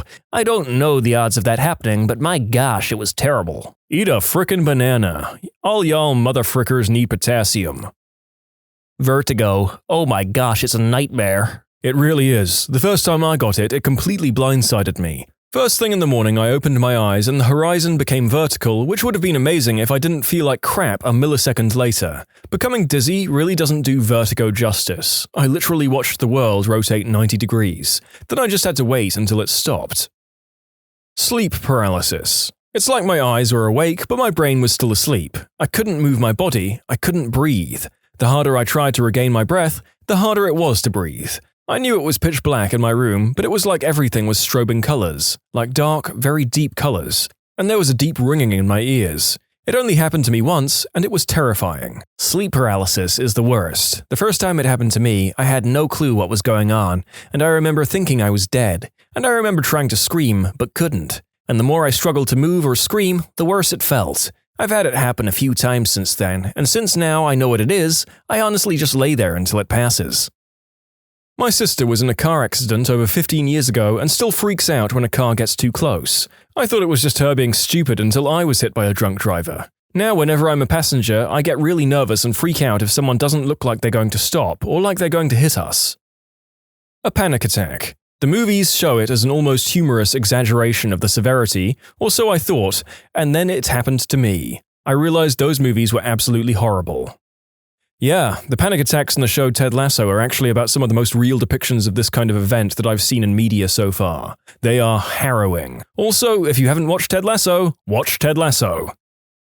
How hard it really is to just find a job, let alone one that pays for you to have a comfortable life. Wait, it gets worse. You'll soon find out that a lot of the people that have those jobs are lazy, incompetent fricks who for some reason or another are immune from being fired. Especially now that you have to apply online everywhere. I was spending at least 15 hours online a week for months, filling out tedious applications while my savings dwindled. One day my mum says, "If you spend half as much time looking for a job as you did on that computer..." Oh man, I lost my freaking mind. I explained it, but to this day she doesn't get it. Even when I found work, I had 2 jobs where it ended up costing me money to even show up, and I had one where I was just barely breaking even. Not to mention 20 or so interviews of, "We'll call you," and all that freaking bullcrap. Wasting my gas driving all the way wherever, getting all dressed up and doing the "I'll suck whatever you want me to suck" dance. Frick that crap. If I'm ever unemployed again, I'll use my last chunk of cash to hire a hitman to perforate my trachea with a rusty screwdriver. I hate when people who've not had to do a job search or even been in the workforce for 15 years try to give you advice for finding a job. You just want to shake them and yell, "It isn't like that anymore." The whole system is different. The advice you're giving me is outdated and basically worthless. Bad period cramps. For those who don't know, cramps can vary in pain level with age. When I was younger, I thought I just had awesome pain tolerance or that cramps really weren't that bad, as I've had a lot of painful experiences. Broken bones, chronic migraines, tears, sprains, strains, slips, the lot, and been okay. Then it all went to heck. For one day a month, I'm literally in too much pain to stand up straight. I have to stamp my feet on the floor to keep from crying out if I'm for some reason able to get myself vertical and my feet to the floor. If I'm lucky enough to have the day off, I curl up around the toilet and just cry because I'm in so much pain I want to throw up. But since throwing up won't make me feel better, I just lay there hugging Ralph the big white phone for moral support. It's so painful I can't think. It's easily at the same pain level as a bad migraine or throwing my back out, both of which I've experienced. Holy frick, ouch. The kind of depression that makes it physically impossible to pull yourself out of bed in the morning. Putting down a pet. I held my best friend of 13 years' head in my hands as he slowly slipped away from me. It's been weeks and I still can't get past it. I've lost people I'm close to, and it didn't touch how hard this was. He wasn't just a dog, he was a family member. My cuddle buddy who slept in my bed with me every night from the time he was a puppy. I don't want another dog ever again. I just want my boy back. I would give up anything I have or ever will have to have him back. I miss you and I love you, Link. Toxic relationships. I always got mad at my cousin for not leaving a guy who horribly mistreated her, and then got into a similar relationship and it was really hard to get out. People are also unsympathetic to child mistreatment that spills over into adulthood. People always say, "You should have moved out earlier," or even worse, "They're your family, you should forgive them for what happened in the past." No, it still happens whenever I see them. I won't forgive a life of mistreatment. No one would say anything like that to someone who'd escaped a terrible partner. My mother had complete control over me and had even raised me to think she could read my mind at all times. It sounds stupid now, but when that's all you've ever known, it can be difficult to change the way you think. I never misbehaved as a teen, yet I was always a problem child, and my mother still tells the story of my life in terms of my anger issues and attitude problems. I wasn't allowed to go out even when I was 20. I wasn't allowed to work at all, to the point where I'm now panicking almost nightly about getting a job. I was yelled at, hit, and subtly insulted to the point where I have no confidence in anything I do, even though objectively I know I'm capable of dealing with a lot. I have nightmares most nights about being trapped back at home. I get really jumpy when I travel alone because I was actively taught that women like me get taken advantage of for being stupid enough to go out without other people for protection. It really hurts too when people expect 20 years of horrible treatment to be fixed by 2 years with lower contact with the one who mistreated me. My friends get mad at me for being overly sensitive when they tease me jokingly. I was traumatized with similar techniques. It would just be nice if more people around me understood what it's like. The pain of getting cheated on, consequently realizing you can't trust a person who you've given your heart to. I thought it was so dramatic and a call for attention when I heard other people complain about relationship problems.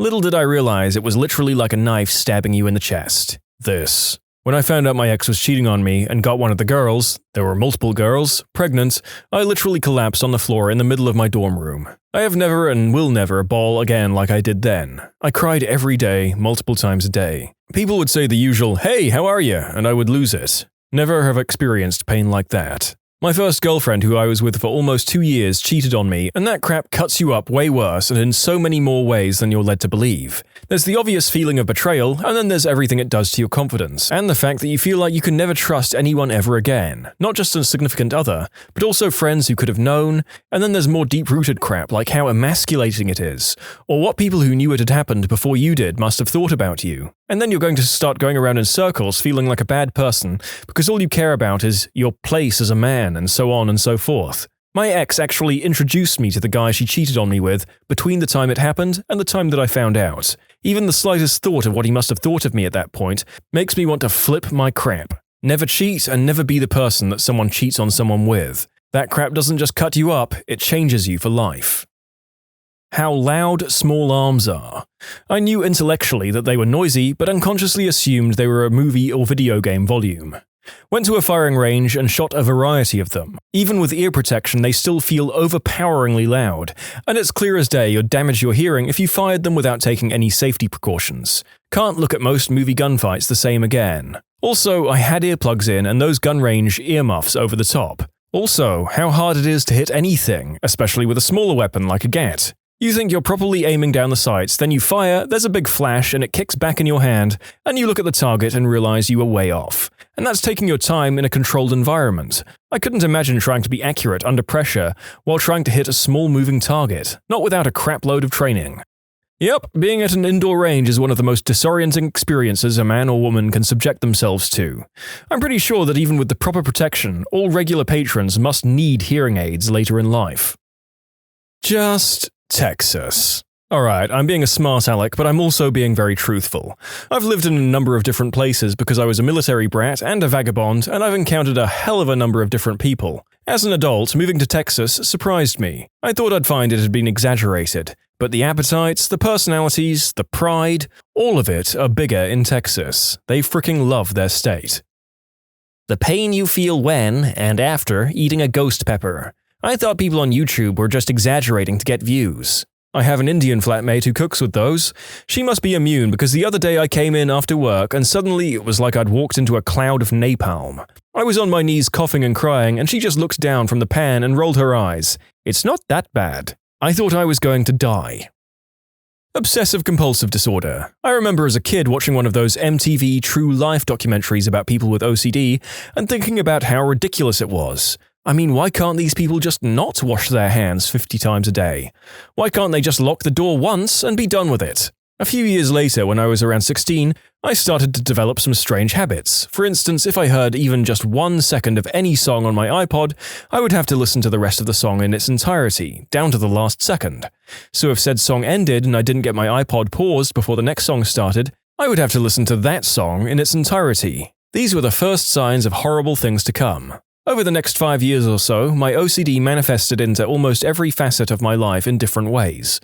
The compulsions would get more and more complex to the point where I would spend hours trying to fix it. Life was miserable and every day was a challenge. I could go on all day about the different compulsions and manifestations, but this is already the longest post I've ever made. I did get better for the most part, it's not ruining my life anymore and it's pretty dormant most of the time, but every now and then it creeps up and tries to bite me. I've learned to fight it pretty well though. The happiness of a stable, healthy, loving long-term relationship.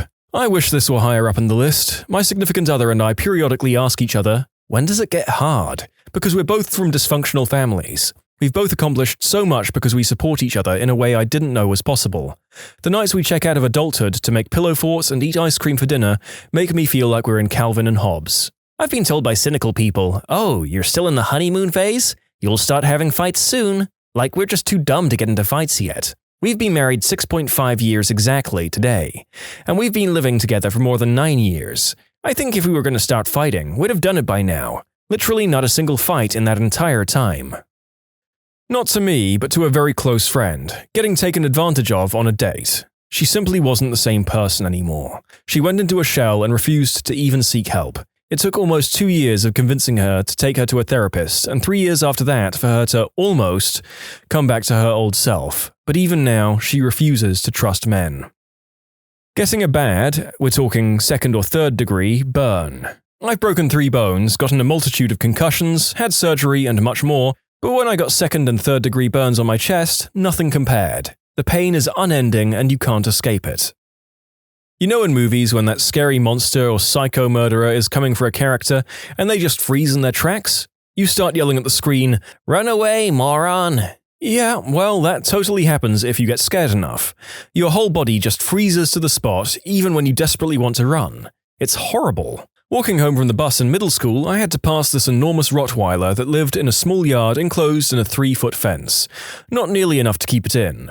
The dog would bark furiously from the moment it saw me until I went out of sight. I was terrified every day. I generally like dogs, but there was no question that this one could maul me. Well, the inevitable happened and it jumped the fence. I tried to scream, tried to run, but couldn't do anything but cry. It was awful. I couldn't attract anyone's attention or help myself. I felt so scared and alone. Like you, I always thought it would be easy to get myself out of danger. It's not. Lucky for me, the Rottweiler wanted to only lick my hands and get a little pat. But man, was I scared. What was your funniest time walking in on somebody in the buff? I work at McDonald's, and one day while I was handing a woman her food, I saw that she was in the middle of sending naughty pictures of herself. When I was living in New Zealand, one night my roommate brought home a guy from a bar, and they did the deed on the couch. It just so happened that the couch was on the opposite side of the wall from my bed, so I heard it all. But that's besides the point. The next morning I woke up to a text from a different roommate saying that there was a clothless guy on the couch. I casually went to the bathroom to sneak a peek, and there he was, all in his glory, passed out on the couch. The roommate who brought him home was nowhere to be found. We later found her curled up on the bathroom floor, also in the buff. And now they're married. The end. That's not how you do a one-night stand at all. As a kid, I always went to summer camp in a different state, and we would often take multi-day canoe trips around the general area. On one of these trips, after a long day of paddling down a river, the trip leader decided to stop on an island and set up camp for the night. As the day progressed, the sunshine turned to rain, and before we knew it, it was a full-on monsoon.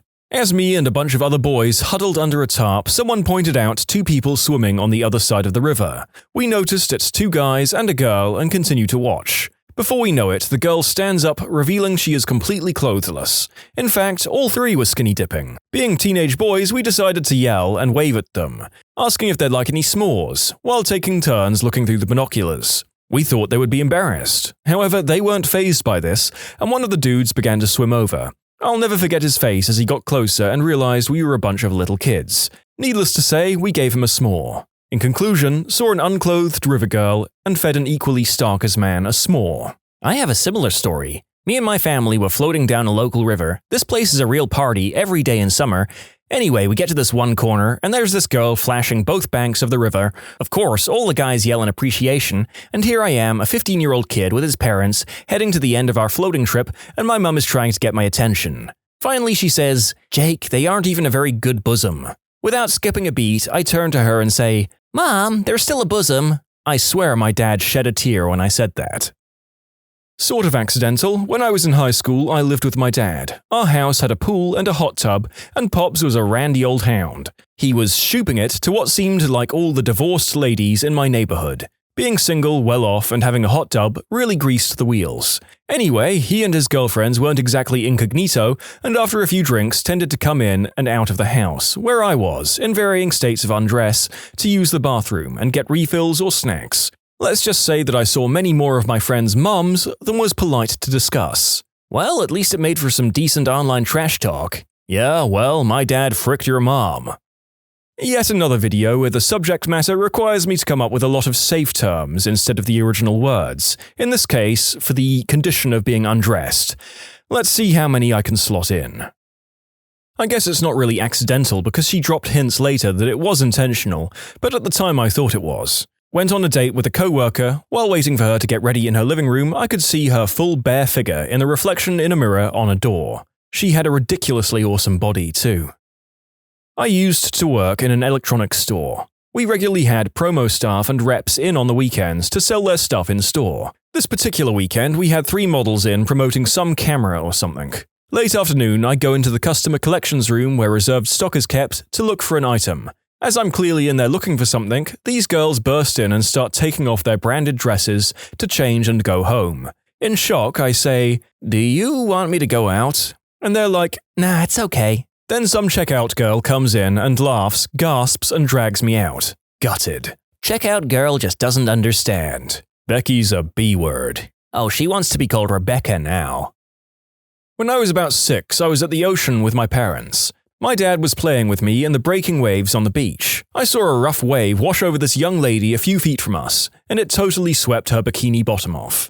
I couldn't believe it, and no one, including her, seemed to be aware for several long seconds. It was a massive late 1970s bush. I saw it before my dad and pointed and yelled, "Look at the hair!" My dad was up to speed quickly and swept me up facing the other way, as a guy apparently with the woman somehow found her bikini before it was lost forever. She was sitting down in the water when he brought them over and said, "You lose something?"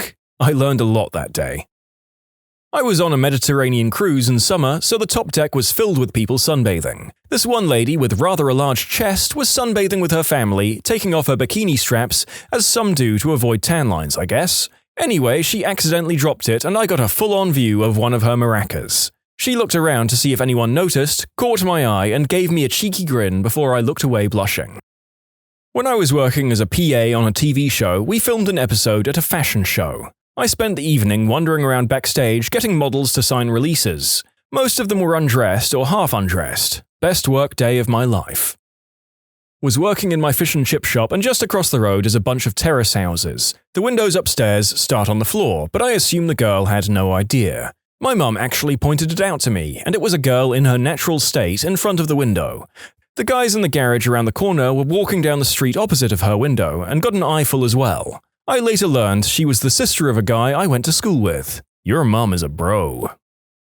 This was also one of my top "this crap just kicked in" moments. I was hiking Mount Lafayette and I knew that I was nearing the top. It's a decent hike, so I was pretty beat and ready for a break. On the last climb, I could see a large boulder up ahead that was sitting at the summit. I pushed forward a bit and looked up again toward the boulder. At the base of it was a gorgeous, mostly naked girl squatting down.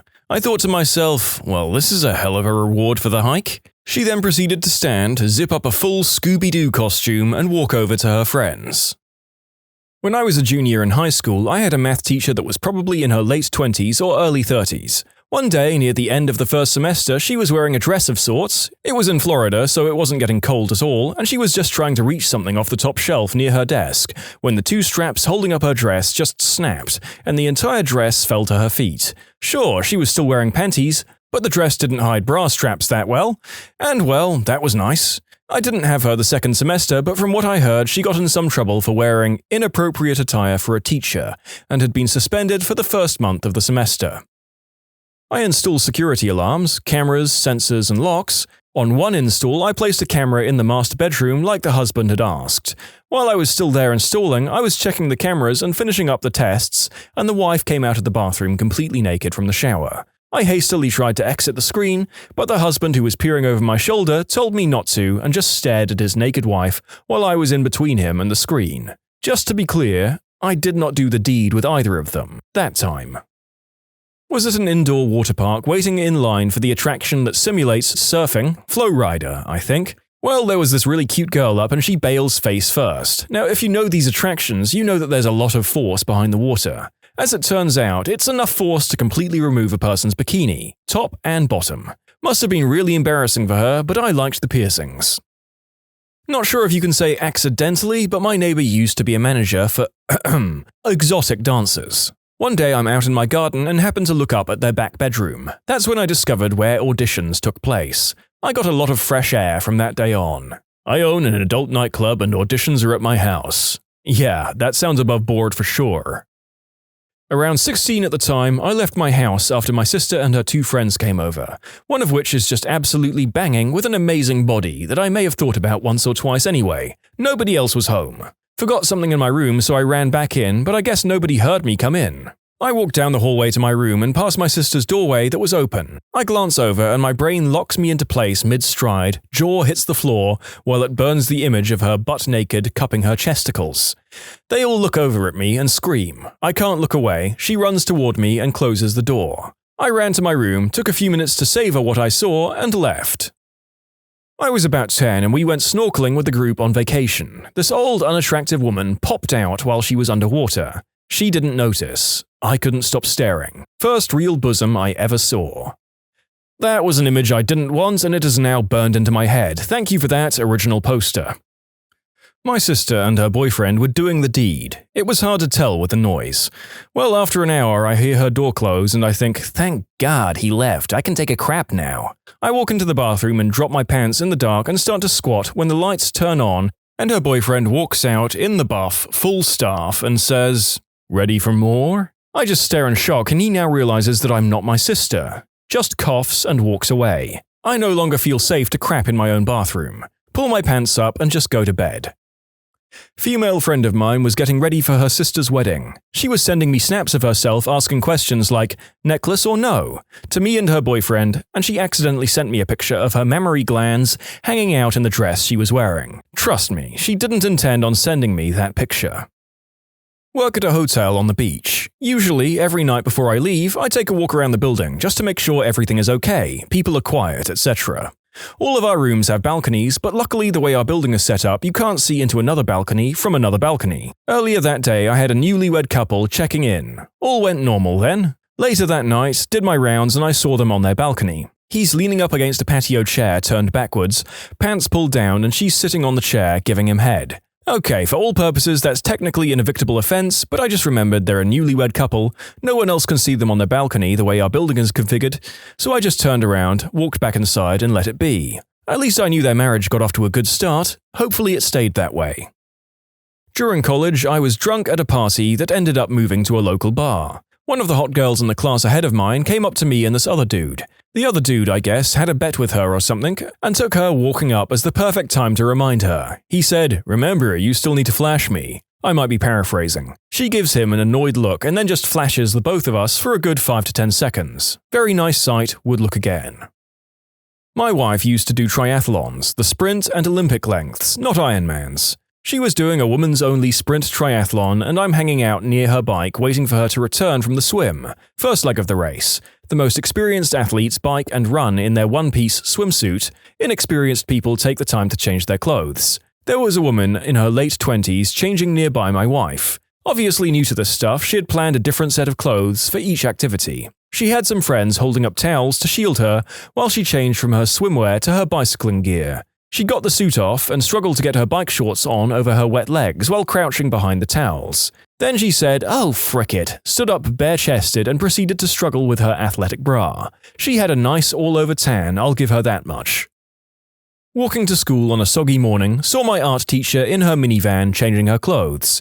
Normally you can't really see into this side of the passenger area windows, because they were all semi-tinted a deeper color, but it just stopped raining a bit earlier and the sun came through the clouds and shined down on the car, lighting it and the area in general up very bright. I could see right into the car window. Mind you, my art teacher was 29 at the time, fit and moderately attractive. Bosom was out for all to see. I was 14 in 9th grade. Probably one of the best days at school followed thereafter.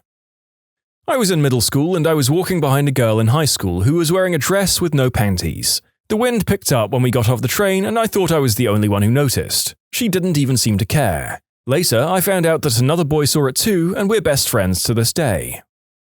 I was at my friend's beach house when I was 16. He had a really hot sister that was about 20 at the time. We were watching TV in the living room and she comes in to hang out with us wearing a t-shirt and loose-fitting boy shorts. Looked more like boxers, to be honest. She sat near me and put her legs up in such a way that I had a marvelous view of her lady parts through the baggy leg of the shorts. I tried not to stare, but it was pretty cool when I was 16. The cheerleaders lived across the street from me in college. Every day, my roommate and I would sit on the front porch, have a smoke and wait for the cheerleaders to get home from practice. One would always change with her windows open, and we just sat and watched, thinking she never realized the curtains were open. Then one day, she waved to us and blew us a kiss. Cue the debate. Do we go over? What should we do? What if she just wants you and not me? What if she wants both of us? Former college cheerleader could have been anything. She could have wanted you to come over and do the deed, or she could have just liked showing off her body. Both are equally plausible, mainly because, at times, pulling tail was a game for us too. She probably knew people were watching and she liked it. I dated a girl who would have fun with herself in front of her windows so her neighbors could watch. That is truly disgusting. You should PM me her address so I know to avoid that area. Smoking hot girl going down a water slide. Her bikini top got caught and came off. She had a wonderful chest. My buddy once accidentally Snapchatted his nude to me and our group of friends instead of his girlfriend. Handed the Verizon guy my phone to get it turned back on. Opened Safari, and the first thing that popped up was the best pic of my chest to date. We both just laughed it off. Been selling phones for like 10 years. Ran across accidental chest selfies more than a couple of times. It's usually never the kind you want to see. Also worked as a fireman/medic. See many there as well. But they're always like 70+ years old, no good ones there either. Oh frick, this reminds me. When I was doing long distance with my ex, we'd send each other pictures au naturel. She requested pictures of my eggplant quite often. She really got off on those. Well, she selected her favorite picture of my wang and put this as my contact picture, even after I came back from living abroad. I knew it was a bad idea, as it would show every time I rang her. Of course, the upside was that she'd always be down for fun when I rang her. Well, one day at the family dinner table, she's telling everyone how she wants a new phone. Her mum, dad, and sister, and me were there. Her dad just looks up to me and says, "You reckon she'll install a different contact picture for you on her new phone?" Oh gosh, I would die if that were me.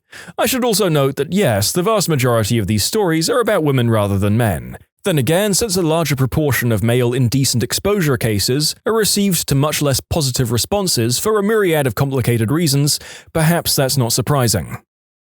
I was in London and my sister and I got last-minute tickets to see Patrick Stewart in A Life in the Theatre. We had amazing seats, 3rd or 4th row centre. So at one point during the play, Patrick Stewart sits down on a folding chair right in the centre in front of us. He was wearing loose shorts, and his fricking balls were showing through the shorts. They were huge. It was glorious and incredibly awkward at the same time. The whole scene, he's just balls out. I still can't look at him without thinking, "Dude, I saw your balls." When I was in 3rd grade, we had a really pretty, red-headed student teacher. I can't remember her name, but I remember she was teaching us French for some reason. Apparently she spoke it really well. I'm not sure why that would be part of the 3rd grade experience. One day she came over to help me at my desk with something, and leaned on my desk and bent over. For whatever reason, she decided not to wear a bra that day, and right in front of my face, swinging in her dress, were the largest pair I'd seen up to that point. It was glorious. I truly believe that event changed me, and set the type of woman I've been into ever since. It was certainly a formative experience. At a party in high school, my best friend got hammered and passed out in the front lawn halfway through. I was hanging with my other buddy and his girlfriend, who was also hammered, when he decided to go and check on my best friend. He asked me to make sure his girlfriend didn't do anything stupid while he was gone. She flashed me. I failed him. "You had one job, damn it." I was a freshman at Louisiana State University a few years ago, living in the all-male honor dorms. During the first couple of weeks at school, I'd made friends with a couple of girls who roomed together and were friends from the same high school. They had a third roommate because they had a corner dorm and it was huge. All-girls dorm, so I had to be signed in and out. But it was a spacious place to chill, big as it was. So one night, I'm in there with friends hanging out. It's around 7:30 or so. Dining hall just cleared out. So the dorm is packed with girls hanging out and watching TV. And also showering. The alarm goes off, panic ensues as people scramble out of the communal spaces and dorm rooms, and also out of the showers. Positioned as I was at the end of the hallway because the dorm room we were in was in the corner, I saw 8 girls in various states of undress, wet and slippery, from half-dressed to completely starkers, running toward and from me. I'd been at university for a few weeks. I thought this was just the beginning. Nothing but this from here on out, boys. Didn't quite work out that way. But I'll never forget that one night it just so happened to. When I was 8 or 9, being driven by my mum somewhere and staring out the window, in the car right next to us at a light stop, this gorgeous blonde just casually takes off her shirt, removes her bra, then puts a new shirt on. My jaw was on the floor. Mum didn't even notice. I'll never forget it. Winning. I delivered pizza for 7 years. Reddit hardly existed when I finished that job, and while I knew some of the chests I saw were probably dares, that doesn't bother me. I knew it. Brazzers was right all along with the pizza guy gets laid a lot. Some people pay to see women's chests. You got paid to see women without tops on. Think about that. I think my best and worst accidental exposure is the same story. I was in my car with my now husband getting ready to leave the parking lot at Lowe's when we looked up and saw a couple trying to put a carpet on their car. First of all, they were trying to strap a 9x12 rug to the top of a retired police-issue Crown Vic, which was unusual enough. My husband wanted to see how they were going to pull this off, so we stayed in the car to watch the spectacle. They started to unroll the carpet, which is when the girl bent over in her short summer dress. Sans underwear. So I'm 20 feet from a bare snatch in broad daylight in a hardware store parking lot. It was gynecological. To quote Future, she was butthole undressed. Only my windshield stood between her birth canal and the two of us. I think both of us simultaneously yelped with surprise when it happened, at which point my husband remarked, "I can see the bottom of her brain from here." I was dating a twin for a short period of time. They still lived with their parents and shared a bedroom. My twin was taking a shower, so I was just chilling in the living room. The parents were out of town for the weekend, so the twins and I had the house to ourselves. The boyfriend of the other twin would come over at a later point that night, but wasn't there yet. After finishing a show on TV, I walked upstairs to go see if she was finished showering. When I walked into the bedroom, I saw her, naked as the day she was born, and I approached her from behind. I cupped her fun things, big ones, and smelled her wet hair and was about to tell her how nice it smelled when she said, wrong twin. Out of shock, we both stayed like that for 2 or 3 seconds, then I backed off and asked her, "Never happened?" She agreed, and we've never told my twin. Well, that was almost 10 years ago, and we were only dating for a couple of months, so by now she must have told her, I guess. What was your "I don't get paid enough for this" moment at work? When I worked at McDonald's, I found out we didn't get paid for closing. We got paid until the store closed. So if it took us an extra hour or two to close, that was unpaid. I wish I knew what I know now, because that is an open and shut case, but at the time I was young and dumb. My first paycheck, I noticed I had a ton of missing hours. So when I asked my boss about it, she told me we only get paid until the store is closed. So that night, I walked out when the store closed. They tried to guilt me into staying because the other team members need me. Frick that. I don't work for free, sorry, especially when I'm already making minimum wage. No thanks, not gonna happen. A similar thing happened to me when I worked at Taco Bell when I was a teenager. During the first closing shift I was scheduled for, after I was done cleaning everything, I told the manager I was ready to clock out and go home. She told me that she still had at least an hour of paperwork left to do and needed me to stay while she did it, since there was a rule that no one could be in the store alone. But she told me to clock out. I laughed in her face and told her, "I clock out when I leave." She didn't make me clock out and never scheduled me to close again, so win-win for me. Used to work as a dental nurse. First patient of the frickin' day said he felt sick after having a local anesthetic. He looked sick too. I grabbed the bin and told him if he needed to vomit, take the bin. He held it in his lap and turned, vomiting down the side of the chair and all over my pants and shoes. Of course, I had to clean it up, and of course, they wouldn't let me go home to change. That's disgusting. Surely it's not ethical to let someone work with body fluid exposure on them the whole day. It's also a massive infection risk.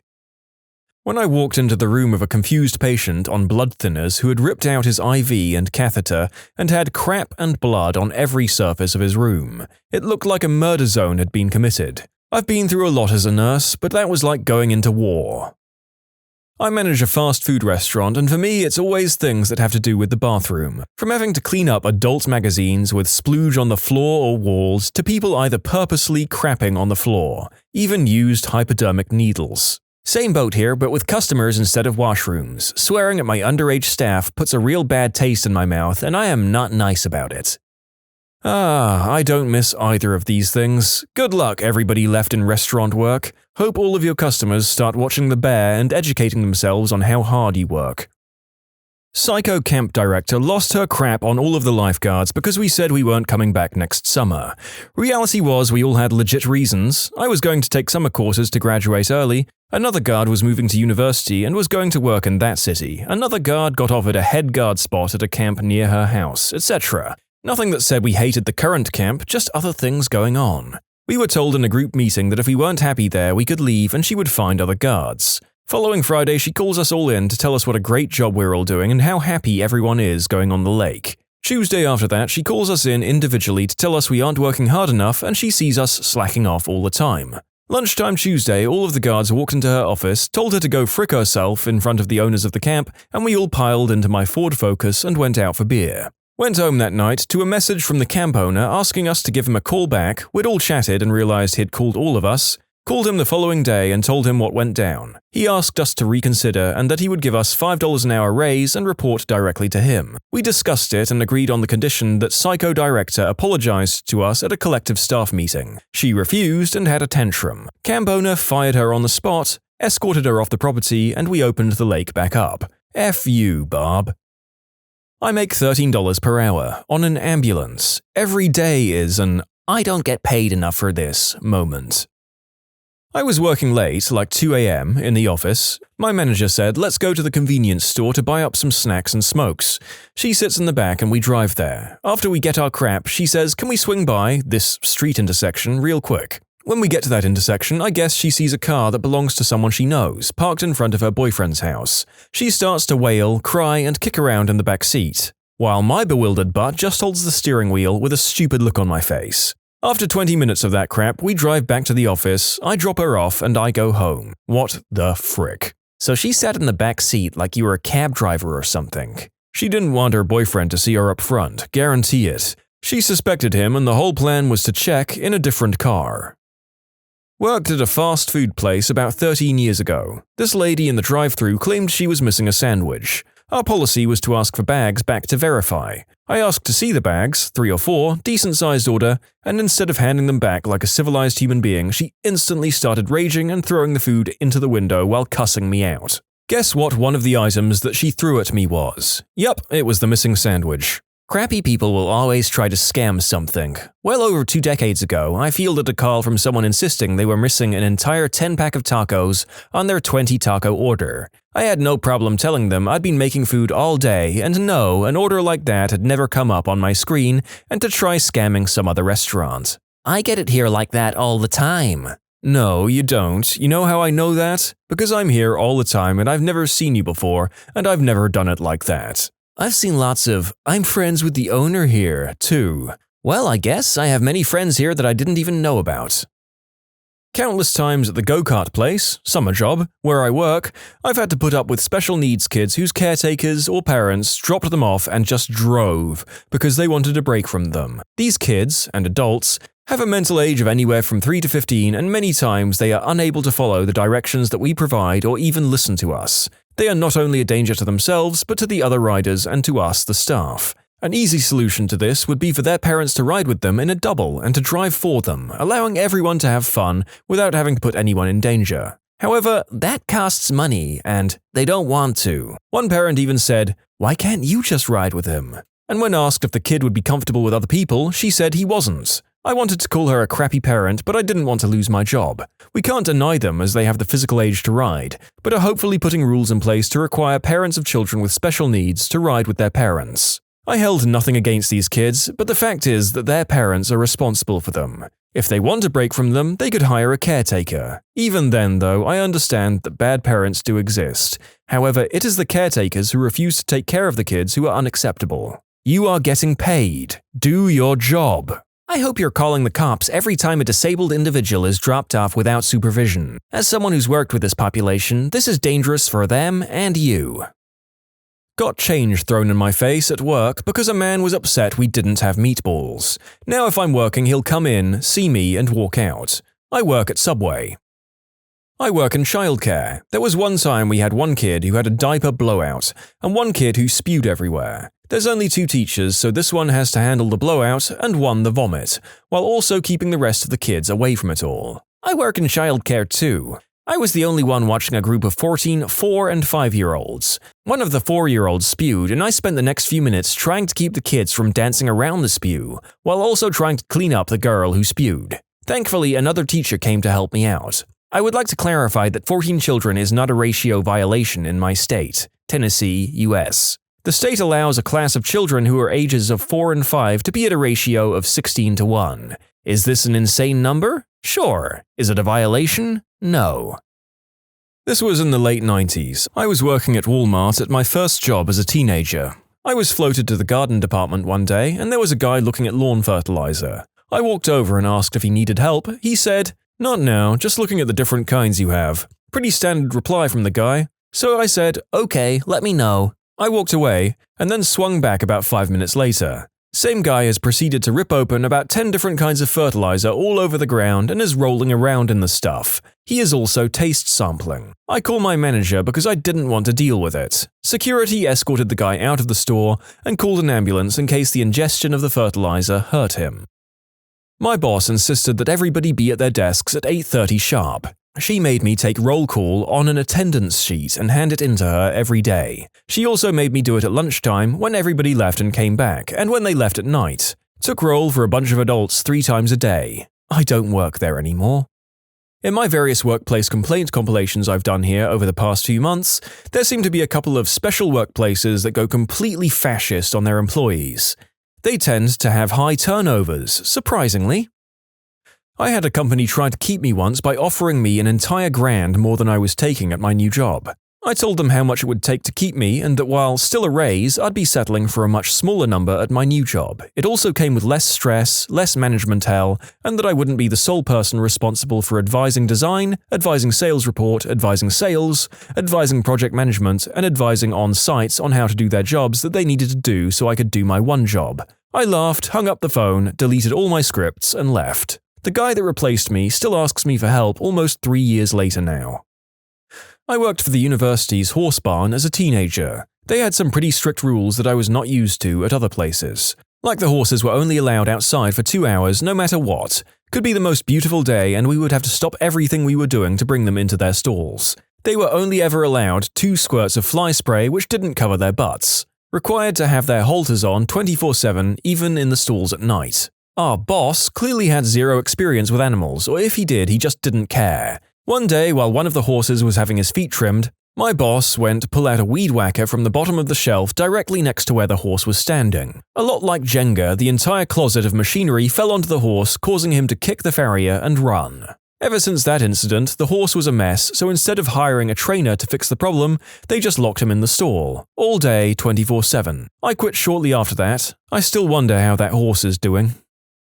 You can submit your own stories to be featured here on the channel. The story submission link is in the description below, and if you want to listen to some vibey music in the background, check out easymode, also linked below, and subscribe. I worked at a Toyota service department for a few months. It was terrible in general, but one day was the worst. During the week, I had a nail go straight through my foot, so I'm bandaged up and have to walk around to get everything. Probably 100 yards to the car wash, 40 yards to the shop, etc. My team for Saturday, 4 people, had one person quit on Wednesday and I had one person who had a funeral to leave early for. The other guy was new, so he was slow to get stuff done. My boss says he'll come in and help. Wednesday, we lock it at 60 appointments since we have short staff up front and back. We do take walk-ins too. Thursday, it's at 80 and we tell our boss to lock it. Again, on Friday, before closing, we see 110 appointments. He never locked it. Come Saturday morning, we had 130 appointments from 7 AM to 4 PM. I'm having to walk around a lot and ended up bleeding through 3 pairs of socks and bandages. I had to chase down about 80% of our customers' cars because our porters were goofing off. I had 53 opened tickets at 12 PM. We had a 4-hour wait for walk-ins and 2 with appointments. Haven't had lunch or a snack since they banned food and drinks at our desks. My friend is about to leave for the funeral, so I cover his work and my boss leaves for lunch, throwing his 20-ish tickets on my desk. So I'm 110 tickets deep now, helping the new guy with stuff, moving cars and trying not to pass out. Oh, did I mention 95 degrees Fahrenheit outside, no AC in our covered area, not inside, and 90% humidity? We didn't even get a breeze. Can't have snacks or drinks at our desk either. It gets to 3 PM and I'm rescheduling people, trying to get everyone out when their cars are done, but have to limp them down to pull them in front to leave after they pay. My boss still isn't back and the new guy quits. I end up getting in one car and blood from my sock drips onto our paper mats in the car.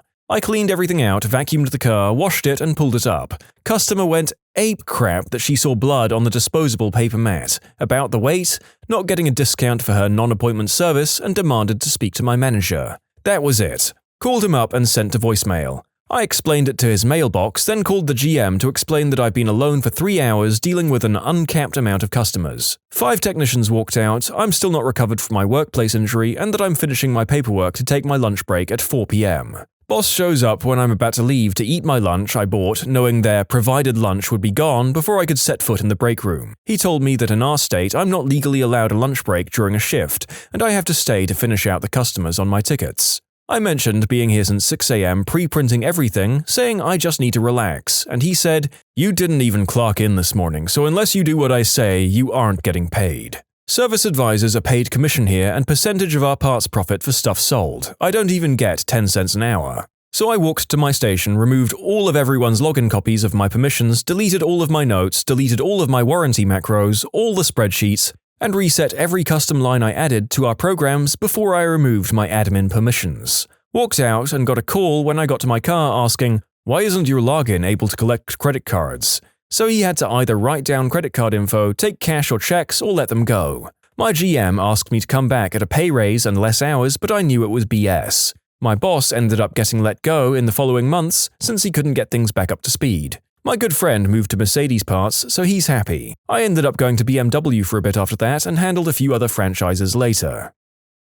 I worked IT with about 30 other developers and firefighters, supporting a large 3-shift-a-day manufacturing line. When the line computers went down, 300 workers leaned their backs against the wall, waiting for us to get the manufacturing process back up and running. We pretty much had freedom to stroll in at about 10 a.m. Many of us worked well into the evening, often took 2-hour lunch breaks. Most of us were on 24-hour call, which earned us half a day of comp time for any trip to the office, at any time of the day. A new boss was appointed over us. He quickly replaced our casual work hours with strict 8 a.m. to 5 p.m. hours, with a 1-hour break for lunch. Day 1 of his new policy, we were working on a failed mid-range computer on the manufacturing line. 300 workers hanging out watching us. Oops, it's 5 o'clock. Quitting time for us. New boss caught us in the parking lot just heading to the local bar and swiftly changed his new policy back to our standard. Reality sets in, or if it ain't broke, don't fix it. Take your pick. Our productivity and morale was through the roof with the old boss. He got promoted to corporate and company hired a new one. He goes through every single room at 8 a.m. sharp to check if people are working and if the guys that work outside the office already left. Same thing after lunch. Everyone is freaking miserable and performance went downhill. Worst thing is he micromanages the crap out of everything and it always has to be his way. It's a process that has been working and continuously improved, tested and proven to be completely efficient and give results we need? Yeah, forget about that. Let's do it his way because that's how he did it 20 years ago, even though he doesn't know how it works now. Team leaders, supervisors, engineers, nobody has a voice anymore. It hasn't been fun. I've repeatedly heard a saying that you should always give new management time to settle, even if their presence seems oppressive at the start. I guess this one is one of those cases where once you've seen what it's capable of, throw it out and start again. I walked into the bathroom and someone had smeared poop on literally every single surface, wall, everything, except one small part of the ceiling they couldn't reach. Poo-casso almost made me quit, but luckily my boss told me to lock it, not let anyone else use it, and he got someone to come in with a pressure washer. Pressure washer is a new level of poo smear cleaning. Love it. A few years into my flying career, so definitely not earning what people think pilots earn, I was asked to take a bunch of handicapped children and their carers for a 10-minute flight in a small twin-prop aircraft. All seemed to be going well until after landing when I smelt the unmistakable stench of spew. I looked around and all the passengers were looking horrified as the inside of the plane had been covered in what, I was told, used to be strawberry milkshake. I then had to vacuum and wash down the carpet in the plane. The vacuum died after picking up a large amount of this lumpy white substance and it started to drip back down the nozzle. It was a warm day and that didn't make the smell any better. I mentioned the handicapped thing not because I'm an awful person, but because his learning disability meant that he didn't think to inform his carer of his nausea, so there was no attempt to reach for the sick bag. We used to be paid half salary to attend seminars related to our industry that grant professional development hours. These seminars would often be at 7 a.m. at a hotel that was about a 2-hour drive for me, if I was lucky, in rush hour traffic to get to. But hey, it was paid and had free breakfast, so waking up at 4:30 to attend wasn't the worst thing in the world. The company announced that they believed attending the seminars was furthering our knowledge, therefore helping the company and therefore helping us, so we would no longer be paid to attend them, but we were still expected to go. I just said frick that and haven't attended a single one since then and delete all of the invite emails. I'm paid hourly, so taking the 6 hours out of my day to drive and attend a seminar I'm not being paid for is just plain stupid. I was asked why I haven't gone to any of them and told them I have a mortgage to pay. Haven't been asked to go again since. Direct support staff for people with minor disabilities, $13 an hour. Had a client go off the rails because he refused to take schizophrenia pills, was working night shifts and he gets up in the middle of the night and starts yelling random things, running around the house in the buck, peeing on everything, asking for me to put a cowboy hat on him, and he is now in a nursing home, bless his soul. Was making $2 above minimum wage for a furniture rental store. I was supposed to be a manager in training, but they screwed me and made me a jack of all trades. One day, they asked me to help out the repo runs and get back furniture from people that didn't pay. First red flag was going into an area and taking away a fridge from a family and watching them take all of their food out for their kids and getting friends to keep it cold. The nail in the coffin was going to someone's house at 10 p.m. at night, waking up the family, going into the bedroom of a sleeping child to wake him up so he can take away his bed as his parents didn't pay for it. As someone with young children at the time, I was disgusted in what I was doing. I was putting in 18-hour days doing these repossessions. I asked my district manager what I would be getting as compensation, as I've had to do some very terrible things. She promised I would be well compensated for saving the company a ton of money and product. I got a $15 gift card to buy alcohol. I don't drink. When my boss screamed at me for something they got wrong, this was a couple of hours after two co-workers almost came to blows because one of them left their phone overnight and the other, the first person to arrive in the shop, used it to send a prank text to another co-worker but didn't want to admit it. I work in security, and a bit under a year ago, I worked at some kind of public TV event. My job was to keep people without passes out of a specific area which was intended for those working behind the scenes, to kick back, relax, and get their lunches and all that. Anyway, the only ones I was allowed to give entrance to were people with passes and other security folks. But then, word from above came that the exception was to be made for some kind of supposedly famous child music group. I had no clue what they looked like, so 4 kids and their parents walk up, and I stop them. "Don't you know who they are?" quickly followed, and eventually it got cleaned up. And every time they kept bringing in more friends and family members, and the same song and dance continued. I don't think you understand what a contract means. Besides, this is an opportunity for you. When the new manager tried to move me to night shifts, weekends, from my day shifts, workdays, despite my contract being very specific about when I worked. "Hey, you were right. This is a big opportunity for me," was how I opened when I told her I was quitting. The look of shock and 15 minutes of silence on her part were hilarious and the best feeling interval of my entire life when she realized I'd thrown her own stupid words back at her. When you subscribe, make sure to hit the bell to turn on notifications. Put the playlist on in the background to finish listening to all the stories, or if you want some vibey music to put on in the background, check out easymode. If you like Am I the Genius, give Am I the Jerk a shot. Everything linked in the description.